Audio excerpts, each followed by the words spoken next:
ਅਕਾਲ ਮੂਰਤ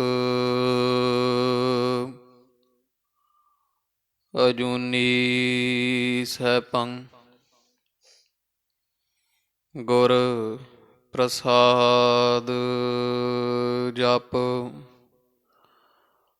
ਆਦਿ ਸਚ ਜੁਗਾਦ ਸਚ ਹੈ ਭੀ ਸਚ ਨਾਨਕ ਹੋਸੀ ਭੀ ਸਚ।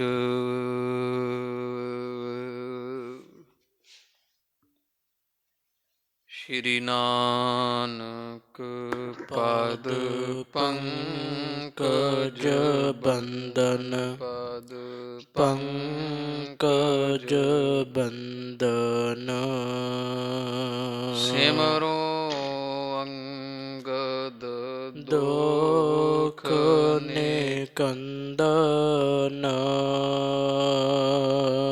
ਅਮਰਦਾਸ ਗੁਰ ਹਿਰਦੇ ਧਿਆਵਾਂ ਹਿਰਦੇ ਧਿਆਵਾਂ ਸ਼੍ਰੀ ਗੁਰ ਰਾਮਦਾਸ ਗੁਣ ਗਾਵਾਂ ਸ਼੍ਰੀ ਅਰਜਨ ਬਿਘਨ ਨਾਨਕੇ ਨਾਸ਼ਕ ਬਿਘਨ ਕੇ ਨਾਸ਼ਕ ਹਰ ਗੋਬਿੰਦ ਸ਼ੁਭ ਸੁਮਤ ਪ੍ਰਕਾਸ਼ਕ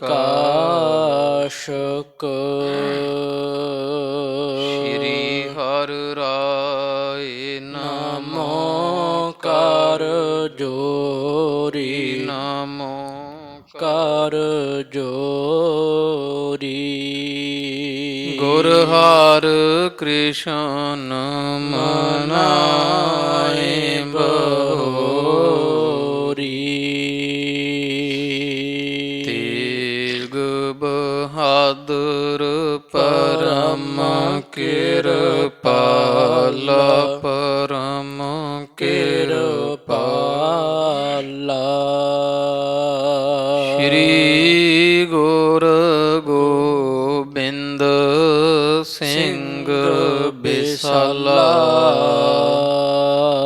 ਤਰੋਂ ਤਰਾ ਪਰ ਪੁਨ ਪੁਨ ਸੀਸਾ ਪੁਨ ਪੁਨ ਪੁਨ ਸੀਸਾ ਬੰਦੋਂ ਬਾਰ ਬਾਰ ਜਗਦੀਸ਼ਾ ਜਿਸ ਮਹਿ ਅੰਮ੍ਰਿਤ ਗਿਆਨ ਹੈ ਮਾਣਿਕ ਭਗਤ ਵਿਰਾਗ ਗੁਰੂ ਗ੍ਰੰਥ ਸਾਹਿਬ ਉਦਦ ਬੰਦੋਂ ਕਰ ਅਨੁਰਾਗ ਸ਼੍ਰੀ ਗੁਰ ਸ਼ਬਦ ਕਮਾਏ ਦਿਨ ਜੀਤੇ ਪੰਚ ਵਿਕਾਰ ਤਿਨ ਸੰਤਨ ਕੋ ਬੰਦਨਾ ਸਿਰ ਚਰਨਨ ਪਰ ਤਾਰ ਤਿਨ ਸੰਤਨ ਕੋ ਬੰਦਨਾ ਸਿਰ ਚਰਨਨ ਪਰ ਤਾਰ। ਵਾਹਿਗੁਰੂ ਸਾਹਿਬ ਜੀਓ ਇੱਕ ਦੋਏ ਦਿਨ ਬੀਤੇ ਜਬ ਹੈ ਕੁਛ ਅਵਸਰ ਪਾਇਓ ਪਰੀ ਰਾਤ ਪਠ ਦਾਸ ਕੋ ਸੋ ਵਿਪਰ ਬੁਲਾਇਓ ਇੱਕ ਦੋਏ ਦਿਨ ਬੀਤੇ ਜਬ ਹੈ ਕੁਛ ਅਵਸਰ ਪਾਇਓ ਪਰੀ ਰਾਤ ਪਠ ਦਾਸ ਕੋ ਸੋ ਵਿਪਰ ਬੁਲਾਇਓ। ਵਾਹਿਗੁਰੂ ਜੀ ਕਾ ਖਾਲਸਾ ਵਾਹਿਗੁਰੂ ਜੀ ਕੀ ਫਤਿਹ। ਹਾਜ਼ਰਾ ਹਜੂਰ ਜਹਰਾ ਜਹੂਰ ਦੀਨਾ ਬੰਧੂ ਭਗਤ ਵਛਲ ਦਾਸ ਪਾਤਸ਼ਾਹੀਓਂ ਜੀ ਕੇ ਪਾਵਨ ਪਵਿੱਤਰ ਸਰੂਪ ਕਰੁਣਾ ਨਿਧਾਨ ਮਿਹਰਾਮਤਾਂ ਦਾ ਸਾਗਰ ਸ਼ਬਦਾ ਅਵਤਾਰ ਨੇਚਲ ਚੌਰ ਛਤਰ ਤਖਤ ਕੇ ਮਾਲਕ ਧੰਨ ਧੰਨ ਸਾਹਿਬ ਆਦਿ ਸ਼੍ਰੀ ਗੁਰੂ ਗ੍ਰੰਥ ਸਾਹਿਬ ਜੀ ਮਹਾਰਾਜ ਸੱਚੇ ਸਤਿਗੁਰਾਂ ਦੇ ਸੰਧਿਆ ਸਮੇਂ ਦੇ ਸੱਜ ਰਹੇ ਦੀਵਾਨ ਅੰਦਰ ਹਾਜ਼ਰੀਆਂ ਭਰ ਰਹੀ ਗੁਰੂ ਰੂਪ ਗੁਰੂ ਖਾਲਸਾ ਸਾਧ ਸੰਗਤ ਜੀਓ, ਜਿਨਕੇ ਭਾਗ ਵੱਡੇ ਹੈ ਭਾਈ ਤਿਨ ਸਾਧੂ ਸੰਗ ਮੁਖ ਜੁਰੇ। ਸਤਿਗੁਰਾਂ ਦੀ ਕਿਰਪਾ ਮਿਹਰਾਮਤ ਸਦਕਾ ਨਿਦਾ ਪ੍ਰਤੀ ਹਜ਼ੂਰ ਦੇ ਖੁੱਲੇ ਦਰਸ਼ਨ ਦੀਦਾਰ ਕਰਦਿਆਂ ਹੋਇਆਂ ਆਪਣੇ ਨੇਤਰਾਂ ਨੂੰ ਸਫਲਿਆ ਕਰਦੇ ਹਾਂ। ਪਾਵਨ ਗੁਰੂ ਦਰਬਾਰਾਂ ਅੰਦਰ ਚੱਲ ਰਹੀ ਇਤਿਹਾਸ ਦੀ ਲੜੀਵਾਰ ਰੂਪ ਅੰਦਰ ਅੰਮ੍ਰਿਤ ਰੂਪ ਗਾਥਾ, ਜਿਸ ਵਿੱਚ ਧੰਨ ਧੰਨ ਸਾਹਿਬ ਸ੍ਰੀ ਗੁਰੂ ਹਰਗੋਬਿੰਦ ਸਾਹਿਬ ਜੀ ਸੱਚੇ ਪਾਤਸ਼ਾਹ ਮਹਾਰਾਜ ਜੀਆਂ ਦੇ ਪਾਵਨ ਪਵਿੱਤਰ ਜੀਵਨ ਕੌਤਕ ਪ੍ਰਸੰਗ ਕੁਝ ਸਮੇਂ ਤੋਂ ਸ਼ਰਵਣ ਕੀਤੇ ਹਨ। ਜਥਾ ਪ੍ਰਸੰਗ ਪਿਛਲੇ ਦੀ ਬਾਣ ਵਿੱਚ ਸੁਣਿਆ ਵਿਚਾਰਿਆ ਹੈ।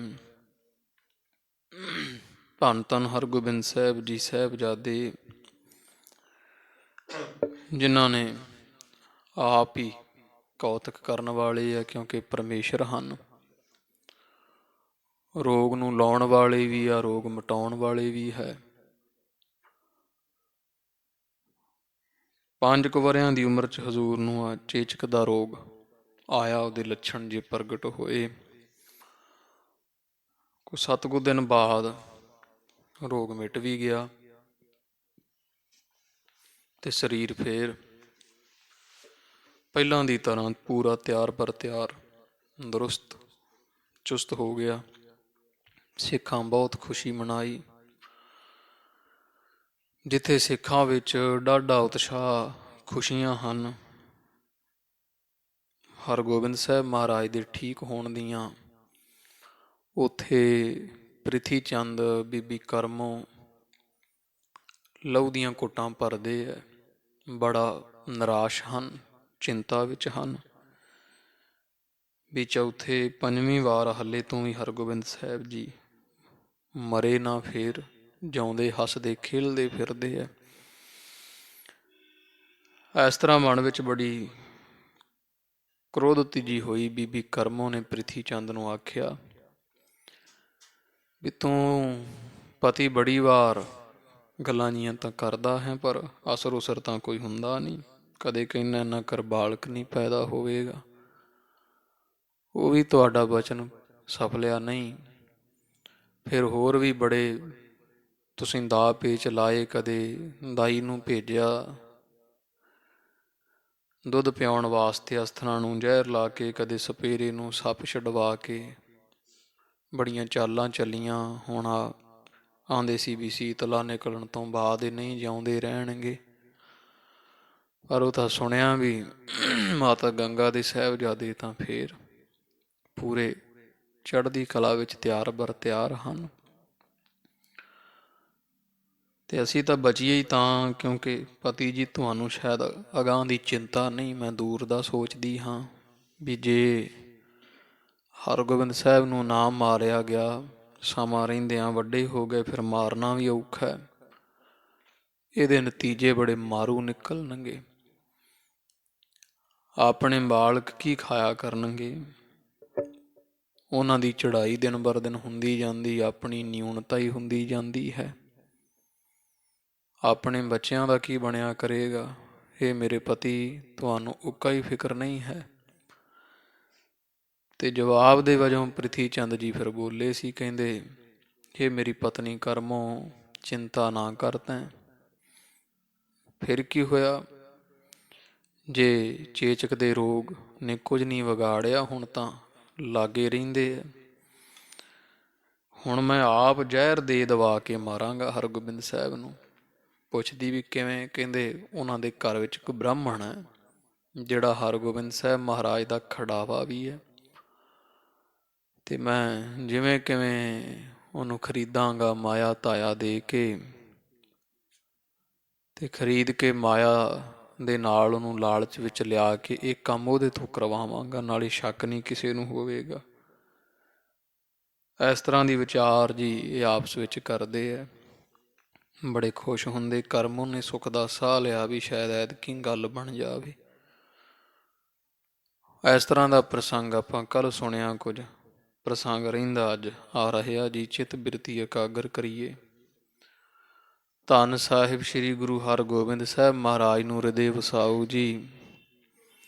ਰਸਨਾ ਕਰੋ ਜੀ ਪਵਿੱਤਰ, ਆਖੋ ਜੀ ਸਤਿਨਾਮ ਸ੍ਰੀ ਵਾਹਿਗੁਰੂ ਸਾਹਿਬ ਜੀ। ਸਤਿਨਾਮ ਸ੍ਰੀ ਵਾਹਿਗੁਰੂ ਸਾਹਿਬ ਜੀ। ਇੱਕ ਦੋਏ ਦਿਨ ਬੀਤੇ ਜਬ ਹੈ। ਤੋ ਇਸ ਤਰ੍ਹਾਂ ਕਵੀ ਜੀ ਕਹਿੰਦੇ ਨਾ ਸਲਾਹ ਕਰ ਲਈ ਵੀ ਹਰਗੋਬਿੰਦ ਸਾਹਿਬ ਨੂੰ ਜੇ ਜ਼ਹਿਰ ਦਵਾਈਏ ਤੇ ਬ੍ਰਾਹਮਣ ਦੇ ਹੱਥੋਂ ਦਵਾਈਏ, ਜਿਹੜਾ ਪ੍ਰਸ਼ਾਦਾ ਪਾਣੀ ਛਕਾਉਂਦਾ ਰਹਿੰਦਾ ਬੱਚੇ ਨੂੰ, ਖੜਾਵਾ ਹੈ ਬੱਚੇ ਦਾ। ਵਿਚਾਰ ਤਰਕੀਬ ਬਣਾ ਲਈ। ਤੇ 2 ਕੁ ਦਿਨ ਜਦੋਂ ਸਾਧ ਸੰਗਤ ਜੀ ਬਤੀਤ ਹੋਏ ਹਨ, ਕੁਛ ਅਵਸਰ ਪਾਇਓ। ਤੇ ਪ੍ਰਿਥੀ ਚੰਦ ਨੇ ਸਮਾਂ ਜਾ ਵਿਚਾਰ ਕੇ ਵੀ ਆਸਾ ਪਾਸਾ ਵੇਖ ਕੇ ਕਿਸੇ ਨੂੰ ਸ਼ੱਕ ਨਾ ਹੋਵੇ। ਭਰੀ ਰਾਤ ਪਠਦਾਸ ਕੋ। ਤੇ ਭਰੀ ਰਾਤ ਭਾਵ ਅੱਧੀ ਕੁ ਰਾਤ ਨੂੰ ਆਪਣਾ ਦਾਸ ਜਿਹੜਾ ਸੇਵਕ ਆਪਣੇ ਘਰੋਂ ਉਹ ਬ੍ਰਾਹਮਣ ਦੇ ਘਰ ਭੇਜ ਦਿੱਤਾ ਹੈ। ਸੋ ਵਿਪਰ ਬੁਲਾਇਓ। ਤੇ ਦਾਸ ਭੇਜ ਕੇ ਉਹ ਵਿਪਰ ਬ੍ਰਾਹਮਣ ਨੂੰ ਆਪਦੇ ਘਰ ਵਿੱਚ ਬੁਲਾ ਲਿਆ ਹੈ। ਸਨਮਾਨਿਓ ਮ੍ਰਿਦ ਬੈਨ ਤੇ ਮਿੱਠੇ ਬਚਨ ਬੋਲੇ। ਕੰਮ ਲੈਣਾ ਨਾ, ਇਸ ਕਰਕੇ ਪ੍ਰਿਥੀ ਚੰਦ ਬੜੀਆਂ ਮਿੱਠੀਆਂ ਗੱਲਾਂ ਕਰਦਾ ਬ੍ਰਾਹਮਣ ਨਾਲ। ਆਓ ਮਹਾਰਾਜ ਬੈਠੋ ਜੀ, ਬੜਾ ਸਤਿਕਾਰ ਕੀਤਾ, ਸਤਿਕਾਰ ਦਿੱਤਾ ਹੈ। ਨਿਜ ਨਿਕਟ ਬਿਠਾਇਓ। ਤੇ ਆਪਦੇ ਪਲੰਘੇ ਤੇ ਪ੍ਰਿਥੀ ਚੰਦ ਨੇ ਉਹ ਬ੍ਰਾਹਮਣ ਨੂੰ ਬਿਠਾ ਲੈਣਾ ਕੀਤਾ ਹੈ। ਸ਼ੁਭ ਸੁਭਾਵ ਤੇਰੋ ਆਹੈ। ਤੇ ਫਿਰ ਉਹਦੀ ਸੋਭਾ ਕਰਨ ਲੱਗਿਆ ਪ੍ਰਿਥੀ ਚੰਦ। ਕਹਿੰਦਾ ਹੈ ਬ੍ਰਾਹਮਣ ਜੀ, ਮੈਂ ਜਾਣਿਆ ਤੁਹਾਡਾ ਸੁਭਾਅ ਬੜਾ ਹੀ ਮਿੱਠਾ ਹੈ, ਬਹੁਤ ਸੋਹਣੇ ਸੂਧੇ ਸੁਭਾਅ ਵਾਲੇ ਹੋ। ਹਮਰੇ ਔਰ ਪਾਇਓ। ਤੁਹਾਡਾ ਜਿਹੜਾ ਸਿੱਧਾ ਸੁਭਾਅ ਹੈ ਨਾ, ਸਾਡੇ ਮਨ ਨੂੰ ਬੜਾ ਚੰਗਾ ਲੱਗਦਾ ਹੈ। ਹਮ ਦੇਖਤ ਹੈ ਨਿਤਾ ਪ੍ਰਤ। ਤੇ ਅਸੀਂ ਵੇਖਦੇ ਹਾਂ ਰੋਜ਼ ਹੀ ਤੁਹਾਡਾ ਸੁਭਾਅ। ਵੇਖ ਵੇਖ ਕੇ ਸਾਡੇ ਮਨ ਨੂੰ ਬੜੀ ਖੁਸ਼ੀ ਹੁੰਦੀ ਵੀ ਕਲਯੁਗ ਵਿੱਚ ਵੀ ਕੋਈ ਇੰਨੇ ਚੰਗੇ ਸੁਭਾਅ ਵਾਲਾ ਹੈ। ਇਸ ਤਰ੍ਹਾਂ ਕਹਿੰਦਾ ਹੈ। ਬਾਹ ਸੇਵ ਕਰੰਤਾ। ਬਾਕੀ ਮੈਂ ਵੀ ਵੇਖਦਾ ਸਾਰਾ ਦਿਨ ਵੀ ਤੂੰ ਗੁਰੂ ਅਰਜਨ ਦੇਵ ਸਾਹਿਬ ਦੇ ਘਰ ਉਹਨਾਂ ਦੇ ਸਾਹਿਬਜ਼ਾਦੇ ਦੀ ਬੜੀ ਸੇਵਾ ਕਰਦਾ ਹੈ।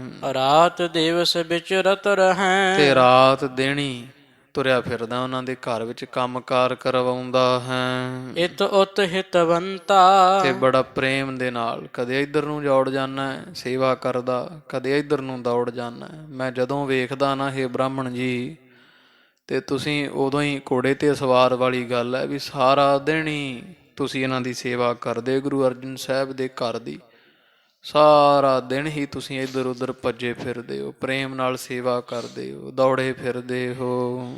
ਤੋਹੇ ਰਾਖਬੇ ਪਾਸ ਕੋ। ਤੇ ਤੁਹਾਡੇ ਪਾਸ ਰੱਖਣ ਕਰਕੇ ਚਿਤ ਚਹਿਤ ਹਮਾਰੋ। ਵਾਹਿਗੁਰੂ। ਪ੍ਰਿਥੀ ਚੰਦ ਕਹਿੰਦਾ ਬ੍ਰਾਹਮਣ ਜੀ, ਮੇਰਾ ਤਾਂ ਦਿਲ ਕਰਦਾ ਤੁਹਾਨੂੰ ਆਪਦੇ ਕੋਲ ਨਾ ਰੱਖ ਲਵਾਂ ਮੈਂ, ਵੀ ਤੁਸੀਂ ਉਹਨਾਂ ਦਾ ਜੋ ਕੰਮ ਕਰਦੇ ਹੋ ਤੇ ਤੁਹਾਡੇ ਜਿਵੇਂ ਦਾ ਸੁਭਾਅ, ਜਿੰਨੀ ਤੁਸੀਂ ਸੇਵਾ ਕਰਦੇ ਹੋ, ਇਹੋ ਜਿਹੇ ਚੰਗੇ ਵਧੀਆ ਮਨੁੱਖ ਦੀ ਮੈਂ ਬਹੁਤ ਕਦਰ ਕਰਦਾ ਤੇ ਮੇਰਾ ਮਨ ਚਾਹੁੰਦਾ ਹੈ ਵੀ ਮੈਂ ਤੁਹਾਨੂੰ ਆਪਦੇ ਪਾਸ ਰੱਖ ਲਵਾਂ ਜੀ। ਕਰਵਾਵਹਿ ਗੁਜਰਾਨ ਕੋ। ਤੇ ਕੋਈ ਨਹੀਂ, ਤੇਰਾ ਗੁਜ਼ਾਰਾ ਅਸੀਂ ਕਰਵਾ ਦਿਆ ਕਰਾਂਗੇ। ਲਾਲਚ ਤਰੀਕੇ ਨਾਲ ਦੇ ਦਿੱਤਾ ਵੀ ਬ੍ਰਾਹਮਣ ਜੀ ਮਾਇਆ ਤਾਇਆ ਦੀ ਚਿੰਤਾ ਨਾ ਕਰਨੀ, ਤੇਰਾ ਗੁਜ਼ਾਰਾ ਜਿਹੜਾ ਨਾ ਘਰ ਦਾ ਤੋਰੀ ਫੁਲਕਾ ਹੋਰ ਲੀੜਾ ਕੱਪੜਾ ਮਾਇਆ ਤਾਇਆ ਵਰਤਨ ਜੋਗੀ ਤੈਨੂੰ ਖੁੱਲੀ ਅਸੀਂ ਆਪਦੇ ਘਰੋਂ ਦੇ ਦਿਆ ਕਰਾਂਗੇ। ਨਿਤ ਰੱਖਹਿ ਸੁਖਾਰੋ। ਤੇ ਉਹ ਗੁਰੂ ਅਰਜਨ ਦੇਵ ਸਾਹਿਬ ਤੋਂ ਸਖਾਲਾ ਰੱਖਾਂਗੇ। ਇਹ ਨਹੀਂ ਵੀ ਤੈਨੂੰ ਸਾਰਾ ਦਿਨ ਹੀ ਸੇਵਾ ਲਈ ਜਾਵਾਂਗੇ ਤੇਥੋਂ। ਹਾਲਾਂਕਿ ਮਹਾਰਾਜ ਦੇ ਘਰ ਵਿੱਚ ਕਰਦਾ ਤਾਂ ਕੱਖ ਵੀ ਨਹੀਂ ਸੀ, ਕਿਉਂਕਿ ਉੱਥੇ ਕਿਹੜਾ ਇੱਕ ਸਿੱਖ ਸੀ ਸੇਵਾ ਕਰਨ ਵਾਲਾ।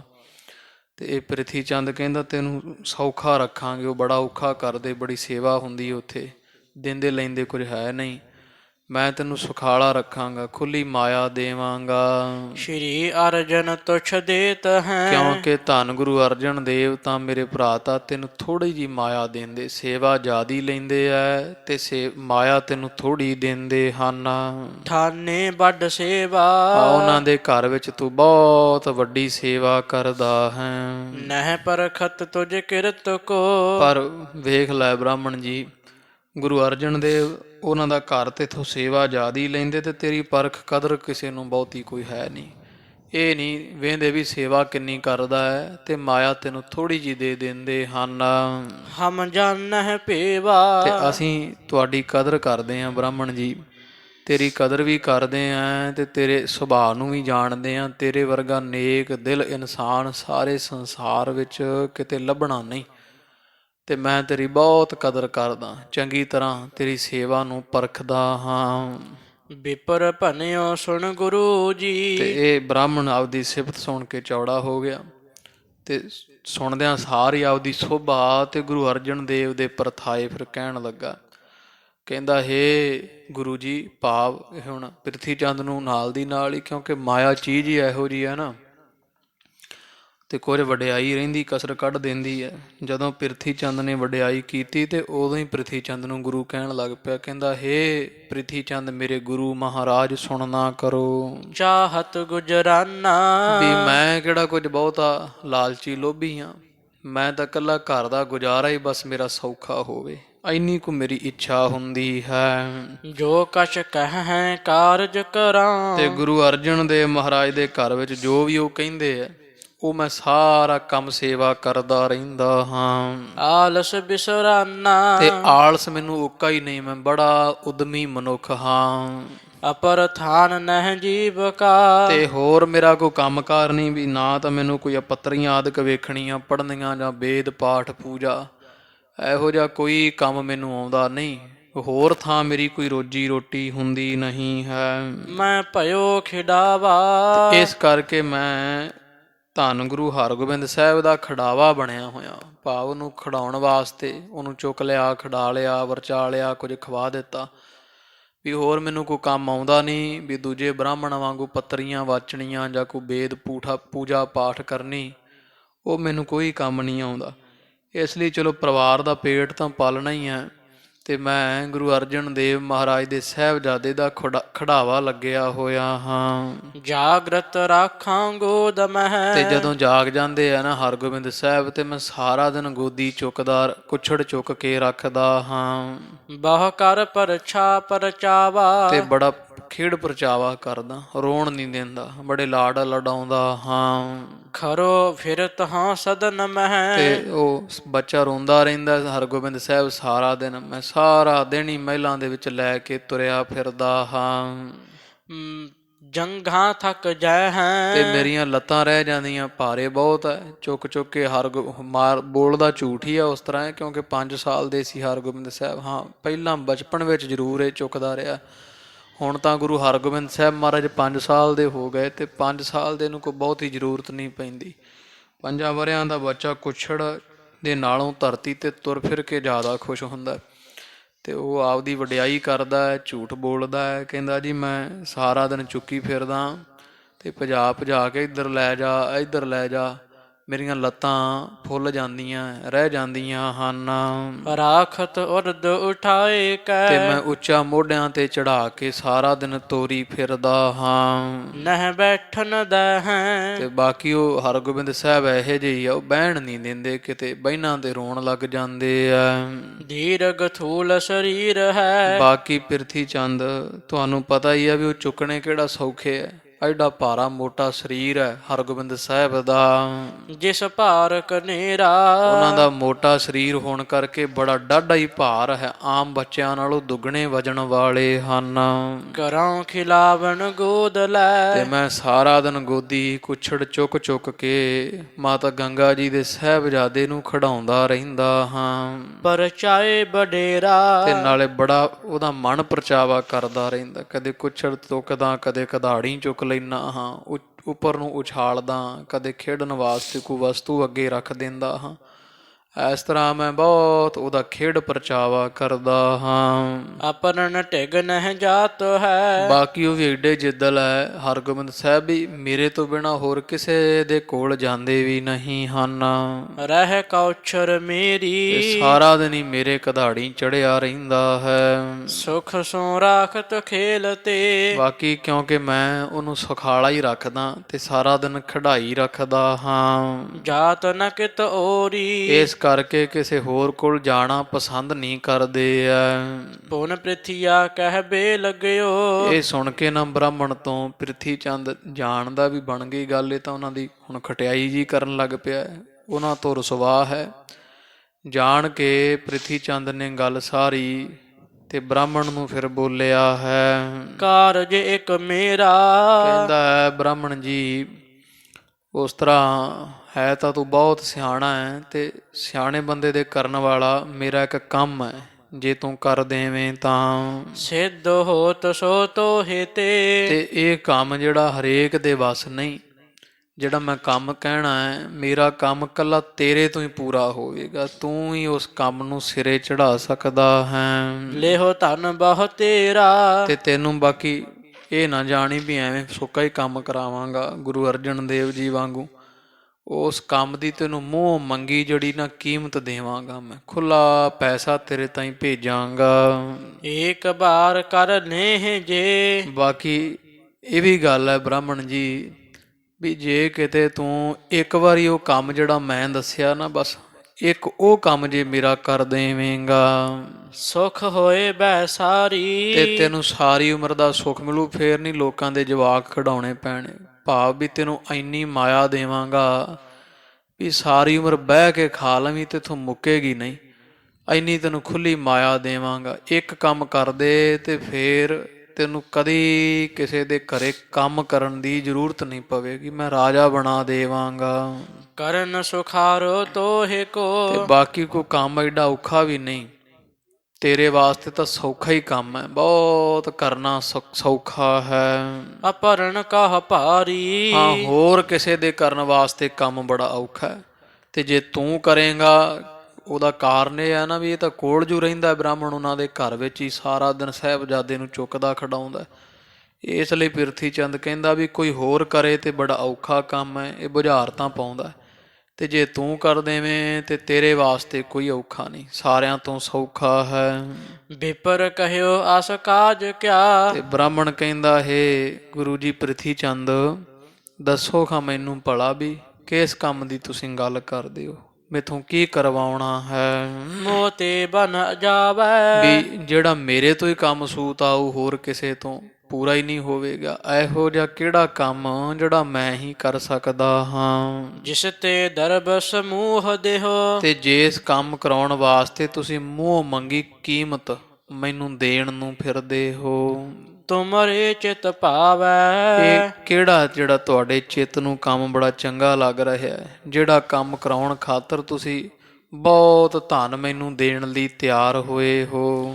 ਕਿਉ ਨਾ ਕਰਾਂਗੋ ਮੈਂ ਤਿਸੈ ਬਾਕੀ ਹੈ ਪ੍ਰਿਥੀ ਚੰਦ ਜੀ ਕਰਨਯੋਗ ਕੰਮ ਹੋਇਆ ਕਿਉਂ ਨਾ ਕਰਾਂਗਾ ਭਲਾ ਜੀ, ਮੈਂ ਤੁਹਾਡਾ ਕੰਮ ਕਿਉਂ ਨਾ ਕਰਾਂਗਾ, ਕਿਵੇਂ ਤੁਹਾਨੂੰ ਨਾ ਕਰ ਦੇਵਾਂਗਾ।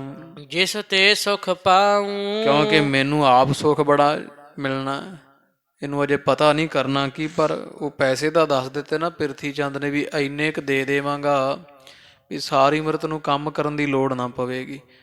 ਤੇ ਬ੍ਰਾਹਮਣ ਕਹਿੰਦਾ ਮਹਾਰਾਜ ਕਿਉਂ ਨਹੀਂ, ਤੁਹਾਡਾ ਕੰਮ ਕਰਨਾ, ਕਰਾਂਗਾ ਜ਼ਰੂਰ ਕਰਾਂਗਾ, ਮੇਰਾ ਵੀ ਫਾਇਦਾ ਹੈ ਵੀ ਤੁਸੀਂ ਮੈਨੂੰ ਮਾਇਆ ਖੁੱਲੀ ਦੇਣੀ, ਜਿਸ ਕੰਮ ਦੇ ਬਦਲੇ ਮੈਂ ਵੀ ਸੌਖਾ ਹੋਣਾ ਹੈ। ਆਪਨੋ ਹਿਤ ਸਗਰੇ ਚਹਿਤ। ਬਾਕੀ ਸਾਰੇ ਆਪਦਾ ਭਲਾ ਚਾਹੁੰਦੇ ਆ ਵੀ ਤੁਹਾਡਾ ਭਲਾ ਮੈਂ ਕੰਮ ਕਰ ਦਿਆਂਗਾ ਤੇ ਮੇਰਾ ਭਲਾ ਮੈਨੂੰ ਪੈਸੇ ਮਿਲ ਜਾਣ, ਮੈਨੂੰ ਮਾਇਆ ਦੀ ਲੋੜ ਹੈ। ਸੰਸਾਰ ਵਿੱਚ ਹਰੇਕ ਬੰਦਾ ਆਪਦਾ ਸੁੱਖ ਚਾਹੁੰਦਾ ਹੈ, ਕਿਆ ਰੰਕ ਜੁਰਾਊ। ਚਾਹੇ ਕੋਈ ਰਾਜਾ ਹੈ ਤੇ ਚਾਹੇ ਕੋਈ ਨੰਗ ਮਲੰਗ ਗਰੀਬ ਹੈ। ਹੇ ਪ੍ਰਿਥੀ ਚੰਦ ਜੀ, ਆਪਦਾ ਸੁੱਖ ਸਾਰੇ ਹੀ ਲੋਚਦੇ ਹਨ। ਕਹਿ ਪ੍ਰਿਥੀਆ ਪ੍ਰਥਮੇ ਸਪਥ। ਪ੍ਰਿਥੀ ਚੰਦ ਹੁਣ ਦੱਸਣ ਲੱਗਿਆ ਇਹਨੂੰ ਕੰਮ ਕੀ ਕਰਨਾ। ਕੰਮ ਦੱਸਣ ਤੋਂ ਪਹਿਲਾਂ ਪ੍ਰਿਥੀ ਚੰਦ ਕਹਿੰਦਾ ਬ੍ਰਾਹਮਣ ਜੀ ਪਹਿਲਾਂ ਸਹੁੰ ਖਾਓ ਆਪਦੇ ਜੰਜੂ ਦੀ, ਮੈਂ ਤੁਹਾਨੂੰ ਪਹਿਲਾਂ ਕਸਮ ਪਵਾਵਾਂਗਾ। ਕਰ ਲੇਹ ਜਨੇਊ। ਤੇ ਪਹਿਲਾਂ ਆਪਦਾ ਜੰਜੂ ਜਿਹੜਾ ਪਾਇਆ ਜੇ ਨਾ ਗਲ ਵਿੱਚ, ਇਹਨੂੰ ਆਪਦੇ ਹੱਥ ਵਿੱਚ ਪਕੜਨਾ ਕਰੋ। ਮੈਂ ਭੀ ਉਚਰਾ ਸਫਤ ਕੋ। ਤੇ ਤੇਰਾ ਜੰਜੂ ਫੜ ਲੈਣਾ ਮੈਂ ਵੀ, ਤੇ ਮੈਂ ਵੀ ਤੇਰੇ ਸਾਹਮਣੇ ਸਹੁੰ ਖਾ ਲੈਂਦਾ ਹਾਂ ਤੁਝ ਕੋ ਧਨ ਦੇਊ। ਵੀ ਤੈਨੂੰ ਮਾਇਆ ਦੇਊਂਗਾ। ਮੈਂ ਕਸਮ ਖਾਨਾ ਕੰਮ ਹੋਣ ਤੋਂ ਬਾਅਦ ਮੈਂ ਤੇਰੇ ਪੈਸੇ ਰੱਖਾਂਗਾ ਨਹੀਂ। ਲੈ ਮੈਨੂੰ ਤੇਰੇ ਜੰਜੂ ਦੀ ਸਹੁੰ ਲੱਗੇ, ਜੇ ਮੈਂ ਤੇਥੋਂ ਕੰਮ ਕਰਵਾਇਆ ਤੂੰ ਮੇਰਾ ਕੰਮ ਕਰ ਦੇਵੇਂ ਤੇ ਜਿੰਨੀ ਗੱਲ ਆਪਣੀ ਮੁੱਕੀ ਹੈ ਮੈਂ ਖੁੱਲੀ ਮਾਇਆ ਤੇਰੇ ਤਾਈਂ ਦੇਵਾਂਗਾ, ਇਹ ਕਸਮ ਖਾਂਦਾ ਹਾਂ। ਮੋਰ ਤੋਰ ਚਾਹ ਸ਼ਰੋਣ ਤੇ ਤੂੰ ਸਹੁੰ ਖਾ ਵੀ ਮੇਰੇ ਤੇ ਤੇਰੇ ਚੌਂ ਕੰਨਾਂ ਤੋਂ, ਦੋ ਮੇਰੇ ਕੰਨ ਤੇ ਦੋ ਤੇਰੇ ਕੰਨਾਂ ਤੋਂ ਬਿਨਾਂ, ਚੌਂ ਕੰਨਾਂ ਤੋਂ ਬਿਨਾਂ। ਸੁਨ ਹੈ ਨਹਿ ਪੰਚੋਂ। ਪੰਜਵੇਂ ਕੰਨ ਨੂੰ ਇਹ ਗੱਲ ਨਾ ਪਤਾ ਲੱਗੇ। ਭਾਵ ਪ੍ਰਿਥੀ ਚੰਦ ਕਹਿੰਦਾ ਬ੍ਰਾਹਮਣ ਜਿਹੜੀ ਮੈਂ ਗੱਲ ਦੱਸਣਾ, ਜਿਹੜਾ ਮੇਰਾ ਤੈਂ ਕੰਮ ਕਰਨਾ ਹੈ ਨਾ, ਉਹ ਤੈਨੂੰ ਤੇ ਮੈਨੂੰ ਪਤਾ ਹੋਵੇ, ਤੀਜੇ ਬੰਦੇ ਕੋਲੇ ਗੱਲ ਨਹੀਂ ਜਾਣੀ ਚਾਹੀਦੀ ਹੈ। ਦੋਨੋਂ ਕੋ ਵਿਸ਼ਵਾਸ ਹੋਏ। ਤੇ ਦੋਵਾਂ ਨੂੰ ਵਿਸ਼ਵਾਸ ਹੋਵੇ, ਤੂੰ ਵੀ ਸਹੁੰ ਖਾ ਤੇ ਮੈਂ ਵੀ ਸਹੁੰ ਖਾਨਾ, ਆਪਾਂ ਦੋਵਾਂ ਨੂੰ ਇੱਕ ਦੂਜੇ ਤੇ ਭਰੋਸਾ ਹੋਣਾ ਚਾਹੀਦਾ ਹੈ ਤਾਂ ਕਿ ਭਰੋਸਾ ਵੱਧ ਜਾਵੇ ਕਸਮ ਖਾ ਕਰਕੇ। ਸੰਸੈ ਨਹਿ ਰੰਚੋਂ। ਤੇ ਰੰਚਕ ਵੀ ਸੰਸਾ ਤੇਰੇ ਮਨ 'ਚ ਵੀ ਨਹੀਂ ਰਹੂਗਾ ਵੀ ਪ੍ਰਿਥੀ ਚੰਦ ਕਿਤੇ ਕੰਮ ਕਰਾ ਕੇ ਤੇ ਮੈਨੂੰ ਲੱਤ ਮਾਰੇ ਵੀ ਜਾ ਮੈਂ ਨਹੀਂ ਮਾਇਆ ਦਿੰਦਾ। ਦੋਵਾਂ ਦਾ ਹੀ ਫਾਇਦਾ ਸਹੁੰ ਖਾਣ 'ਚ। ਮੈਨੂੰ ਇਹ ਭਰੋਸਾ ਹੋ ਰਹੀ ਵੀ ਤੂੰ ਗੱਲ ਨਹੀਂ ਕਿਤੇ ਕਰੇਂਗਾ, ਤੇ ਤੈਨੂੰ ਇਹ ਭਰੋਸਾ ਮੈਂ ਸਹੁੰ ਖਾ ਲਵਾਂਗਾ, ਖਾਂਦਾ ਹਾਂ ਵੀ ਤੇਰੀ ਮਾਇਆ ਨਹੀਂ ਮੈਂ ਰੱਖਾਂਗਾ। ਇਸ ਤਰ੍ਹਾਂ ਦੋਵਾਂ ਦਾ ਭਲਾ ਹੈ, ਦੋਹਾਂ ਨੂੰ ਆਪਾਂ ਨੂੰ ਭਰੋਸਾ ਵੱਧ ਜਾਵੇਗਾ, ਕੋਈ ਸ਼ੰਕਾ ਨਹੀਂ ਰਹੇਗਾ ਇੱਕ ਦੂਜੇ ਤੇ। ਸਪਥ ਕਰਨ ਤੇ ਹੋਤ ਦ੍ਰਿੜ। ਇਹ ਭਰੋਸਾ ਜਿਹੜਾ ਸਹੁੰ ਖਾ ਲਈਏ ਦੋਵੇਂ ਜਾਣੇ ਤੇ ਹੋਰ ਪੱਕਾ ਹੋ ਜਾਵੇਗਾ। ਸੰਦੇਹ ਨਾ ਹੋਵੇ। ਤੇ ਮਨ ਵਿੱਚ ਕੋਈ ਸੰਸਾ ਨਹੀਂ ਰਹੇਗਾ ਵੀ ਤੂੰ ਗੱਲ ਕਿਸੇ ਹੋਰ ਕੋਲ ਕਰੇਂਗਾ ਮੇਰੇ ਮਨ 'ਚ, ਤੇ ਤੇਰੇ ਮਨ 'ਚ ਇਹ ਸੰਸਾ ਨਹੀਂ ਰਹੇਗਾ ਵੀ ਮੇਰੇ ਪੈਸੇ ਨਾ ਮੁੱਕਰ ਜਾਵੇ। ਧੀਰਜ ਉਪਜੈ ਦੋਹਨ ਕੇ। ਦੋਵਾਂ ਦੇ ਹਿਰਦੇ ਵਿੱਚ ਧੀਰਜ ਪੈਦਾ ਹੋ ਆਵੇਗਾ। ਸਿਧ ਕਾਰਜ ਜੋਵੈ। ਤੇ ਮੇਰਾ ਵੀ ਕੰਮ ਸਿੱਧ ਹੋਇਆ, ਮੈਂ ਜੋਵੈ ਵੇਖ ਲਵਾਂਗਾ। ਲੇਹੋ ਜਨੇਊ ਹਾਥ ਗਹਿ। ਕਹਿੰਦੇ ਪ੍ਰਿਥੀ ਚੰਦ ਕਹਿੰਦਾ ਲੈ ਬ੍ਰਾਹਮਣ ਆਪਦਾ ਜਨੇਊ ਜਿਹੜਾ ਨਾ ਆਪਦੇ ਹੱਥ ਵਿੱਚ ਪਕੜ ਲੈ ਤੂੰ, ਨਹਿ ਕਹੂੰ ਬਖਾਨੋ। ਤੇ ਕਿਸੇ ਹੋਰ ਨੂੰ ਇਹ ਗੱਲ ਨਾ ਦੱਸੀ। ਸਹੁੰ ਖਾ ਜੰਜੂ ਦੀ ਵੀ ਜਿਹੜੀ ਗੱਲ ਮੈਂ ਤੈਨੂੰ ਦੱਸਣ ਲੱਗਿਆ, ਜਿਹੜਾ ਕੰਮ ਮੇਰਾ ਤੂੰ ਕਰਨਾ ਹੈ, ਕਿਸੇ ਹੋਰ ਨੂੰ ਨਾ ਦੱਸੀ। ਤਨ ਮਨ ਤੇ ਬਲ ਬੁੱਧ ਤੇ ਤਨ ਕਰਕੇ, ਮਨ ਕਰਕੇ, ਬਲ ਕਰਕੇ, ਬੁੱਧੀ ਕਰਕੇ ਤੁਮਰੋ ਹਿਤ ਠਾਨੋ। ਮੈਨੂੰ ਤੇਰਾ ਹੀ ਭਲਾ, ਮੈਂ ਤੇਰਾ ਭਲਾ ਰੋਚਦਾ, ਤਨ ਮਨ ਬੁੱਧੀ ਕਰਕੇ। ਹੇ ਬ੍ਰਾਹਮਣ ਜੀ ਮੈਂ ਤੇਰਾ ਭਲਾ ਲੋਚਦਾ ਹਾਂ। ਸੁਨਤ ਵਿਪਰ ਨੇ ਬਚ ਕਹੇ। ਪ੍ਰਿਥੀ ਚੰਦ ਤੋਂ ਸੁਣ ਕੇ ਬ੍ਰਾਹਮਣ ਨੇ ਇਹ ਪ੍ਰਿਥੀ ਚੰਦ ਨੂੰ ਆਖਿਆ ਹੈ, ਗਹਿ ਹਾਥ ਜਨੇਊ। ਇੱਕ ਹੱਥ ਨਾਲ ਜੰਜੂ ਫੜ ਲਿਆ ਤੇ ਦੂਜੇ ਹੱਥ ਨਾਲ ਬੋਲਿਆ ਹੈ, ਗੋਪ ਬਾਤ ਜਿਮ ਤਮ ਕਹੋ। ਹਾਂ ਪ੍ਰਿਥੀ ਚੰਦ ਮਹਾਰਾਜ, ਜਿਹੜੀ ਤੁਸੀਂ ਗੱਲ ਮੈਨੂੰ ਦੱਸੋਗੇ ਮੈਂ ਜੰਜੂ ਦੀ ਸਹੁੰ ਖਾ ਕੇ ਕਹਿਣਾ ਵੀ ਇਹ ਗੱਲ ਗੁਪਤ ਰੱਖਾਂਗਾ, ਮੈਂ ਕਿਸੇ ਨੂੰ ਦੱਸਾਂਗਾ ਨਹੀਂ। ਨਹਿ ਕਹੂੰ ਕਹੇਊ। ਜੋ ਮਰਜ਼ੀ ਹੋ ਜਾਵੇ ਕਿਸੇ ਦੇ ਤਾਈਂ ਮੈਂ ਇਹ ਗੱਲ ਬੋਲ ਕੇ ਨਹੀਂ ਦੱਸਾਂਗਾ। ਜੇ ਮੁਝ ਤੇ ਹੋਏ ਆਏ ਹੈ। ਜੋ ਤੇ ਬਾਕੀ ਰਹੀ ਗੱਲ ਕੰਮ ਦੀ, ਜਿੰਨਾ ਕੁ ਕੰਮ ਮੇਰੇ ਤੋਂ ਬਣ ਆਵੇਗਾ ਤੋ ਮੈਂ ਕਰਦਾ ਹਾਂ। ਉਹ ਮੈਂ ਤੁਹਾਡਾ ਕੰਮ ਜ਼ਰੂਰ ਕਰਾਂਗਾ। ਜਿੰਨਾ ਪੂਰਾ ਭਾਵ ਜ਼ੋਰ ਲਾ ਕੇ ਮੈਂ ਤੁਹਾਡਾ ਕੰਮ ਜ਼ਰੂਰ ਕਰਾਂਗਾ, ਤੇ ਜਿਹੜਾ ਕੰਮ ਤੁਸੀਂ ਮੇਥੋਂ ਕਰਾਉਣਾ ਹੈ ਉਹਦੇ ਬਾਬਤ ਮੈਂ ਕਿਸੇ ਨੂੰ ਦੱਸਾਂਗਾ ਨਹੀਂ। ਨਾਹੀਂ ਤਾਂ ਇਸ ਕੀ ਸਪਤ ਮੁਝ। ਨਹੀਂ ਤਾਂ ਯਕੀਨ ਨਾ ਭਰੋਸਾ ਤੇ ਲੈ ਪ੍ਰਿਥੀ ਚੰਦ, ਮੈਂ ਜੰਜੂ ਦੀ ਕਸਮ ਖਾਨਾ ਵੀ ਤੇਰੇ ਦੁਆਰਾ ਦੱਸਿਆ ਕੰਮ ਮੈਂ ਕਿਸੇ ਨੂੰ ਦੱਸਾਂਗਾ ਨਹੀਂ।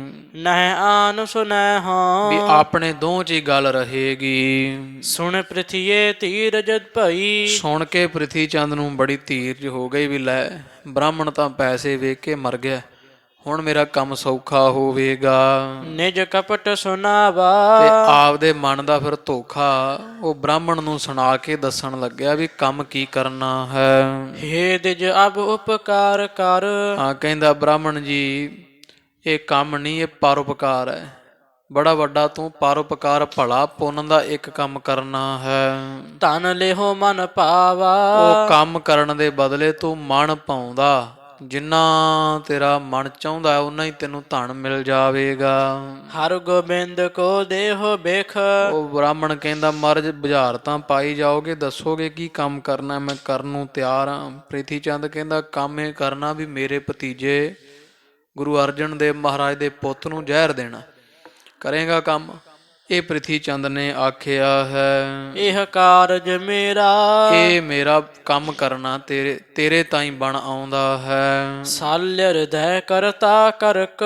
ਤੇ ਕਿਉਂਕਿ ਸਾਡੇ ਸੀਨੇ ਵਿੱਚ ਬੜਾ ਸੱਲ ਖੁਭਿਆ ਹੋਇਆ ਜਦੋਂ ਦਾ ਅਰਜਨ ਦੇਵ ਦੇ ਘਰ ਪੁੱਤ ਜੰਮਿਆ ਹੈ। ਦੁਖ ਦੇਖੇ ਕਨੇਰਾ। ਤੇ ਬੜਾ ਸਾਨੂੰ ਆਉਣ ਵਾਲੇ ਸਮੇਂ ਵਿੱਚ ਹਰਗੋਬਿੰਦ ਸਾਹਿਬ ਤੋਂ ਦੁੱਖ ਦਿਸ ਰਿਹਾ ਹੈ। ਸ਼੍ਰੀ ਅਰਜਨ ਸੁਤ ਬਿਨ ਰਹੈ। ਤੇ ਅਸੀਂ ਚਾਹੁੰਦੇ ਹਾਂ ਵੀ ਗੁਰੂ ਅਰਜਨ ਦੇਵ ਸਾਹਿਬ ਪੁੱਤਰ ਤੋਂ ਬਿਨਾਂ ਰਹਿਣ। ਇਹਨਾਂ ਦਾ ਪੁੱਤਰ ਮਾਰ ਦੇ ਜ਼ਹਿਰ ਦੇ ਕੇ, ਤੇ ਪੁੱਤਰ ਤੋਂ ਜਿਹੜੇ ਵੈ ਉਹ ਹੀਣੇ ਹੋ ਜਾਵਣ। ਗੁਰਤਾ ਹਮ ਪਾਵਹਿ। ਉਹਦਾ ਫਾਇਦਾ ਇਹ ਹੈ ਵੀ ਗੁਰਿਆਈ ਸਾਡੇ ਘਰ ਵਿੱਚ ਪੁੱਤ ਮਿਹਰਬਾਨ ਨੂੰ ਆ ਜਾਵੇਗੀ। ਨਾਹੀਂ ਤਾਂ ਇਨ ਕੇ ਬੰਸ ਤੇ। ਇਹ ਬ੍ਰਾਹਮਣ ਜੀ ਜੇ ਨਾ ਇਹ ਕੀਤਾ ਤੇ ਗੁਰਿਆਈ ਇਹਨਾਂ ਦੇ ਬੰਸ ਵਿੱਚ ਹੀ ਅੱਗੇ ਦੀ ਅੱਗੇ।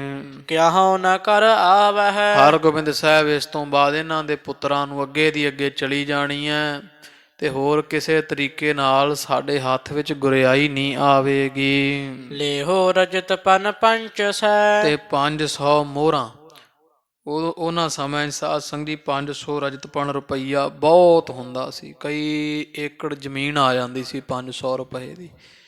ਪ੍ਰਿਥੀ ਚੰਦ ਕਹਿੰਦਾ ਜੀ ਇਹ ਬ੍ਰਾਹਮਣ ਜੀ ਉਹ ਕੰਮ ਵਾਸਤੇ ਤੁਹਾਨੂੰ 500 ਰੁਪਈਆ ਅਸੀਂ ਦੇਵਾਂਗੇ।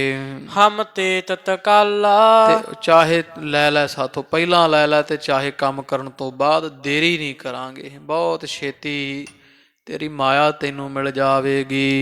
ਸਰਬ ਆਰ ਬਲ ਲੱਗ ਰਹਾ। ਤੇ ਬਸ ਇੱਕ ਕੰਮ ਕਰ ਦੇ, ਫੇਰ ਨਹੀਂ ਲੋਕਾਂ ਦੇ ਜਵਾਕ ਖਿਡਾਉਣ ਦੀ ਕੋਈ ਲੋੜ ਨਹੀਂ। ਇੱਕੋ ਕੰਮ ਕਰਦੇ ਬ੍ਰਾਹਮਣ, ਤੇ ਸਾਰੀ ਉਮਰ ਆਨੰਦ ਮਾਣੇਗਾ। ਸੁਖ ਦੇਹ ਵਿਸਾਲਾ। ਇਹ 500 ਰੁਪਈਆ ਤੈਨੂੰ ਸੁੱਖ ਮਿਲੇਗਾ, ਇਹਦੇ ਨਾਲ ਤੂੰ ਵੀ ਸੌਖਾ ਹੋ ਜਾਵੇਂਗਾ। ਲੀੜਾ ਕੱਪੜਾ ਖੁੱਲਾ ਦਿਆ ਕਰਾਂਗੇ, ਸਾਰੀ ਉਮਰ ਤੇਰੇ ਘਰ ਦਾ ਖਰਚਾ ਚੁੱਕਾਂਗੇ। ਤੂੰ ਵੀ ਸੌਖਾ ਤੇ ਅਸੀਂ ਵੀ ਸੌਖੇ, ਆਪਾਂ ਦੋਵਾਂ, ਸਾਨੂੰ ਵੀ ਤੂੰ ਸੌਖਾ ਕਰ ਦੇ। ਸੁਣ ਦੇ ਜਨੇ ਤੂਸ਼ਣ ਕਰੀ। ਸੁਣ ਕੇ ਬ੍ਰਾਹਮਣ ਡੌਰ ਭਾਰ ਹੋ ਗਿਆ, ਕਿਉਂਕਿ ਹੁਣ ਐਡਾ ਸੋਚ ਬਿਰਤੀ ਬ੍ਰਾਹਮਣ ਦੀ ਵੀ ਹੈ ਨਹੀਂ ਸੀ ਵੀ ਪ੍ਰਿਥੀ ਚੰਦ ਐਂ ਹੀ ਕਹਿ ਦਊਗਾ ਵੀ ਭਤੀਜੇ ਮੇਰੇ ਨੂੰ ਜ਼ਹਿਰ ਦੇ ਦੇ।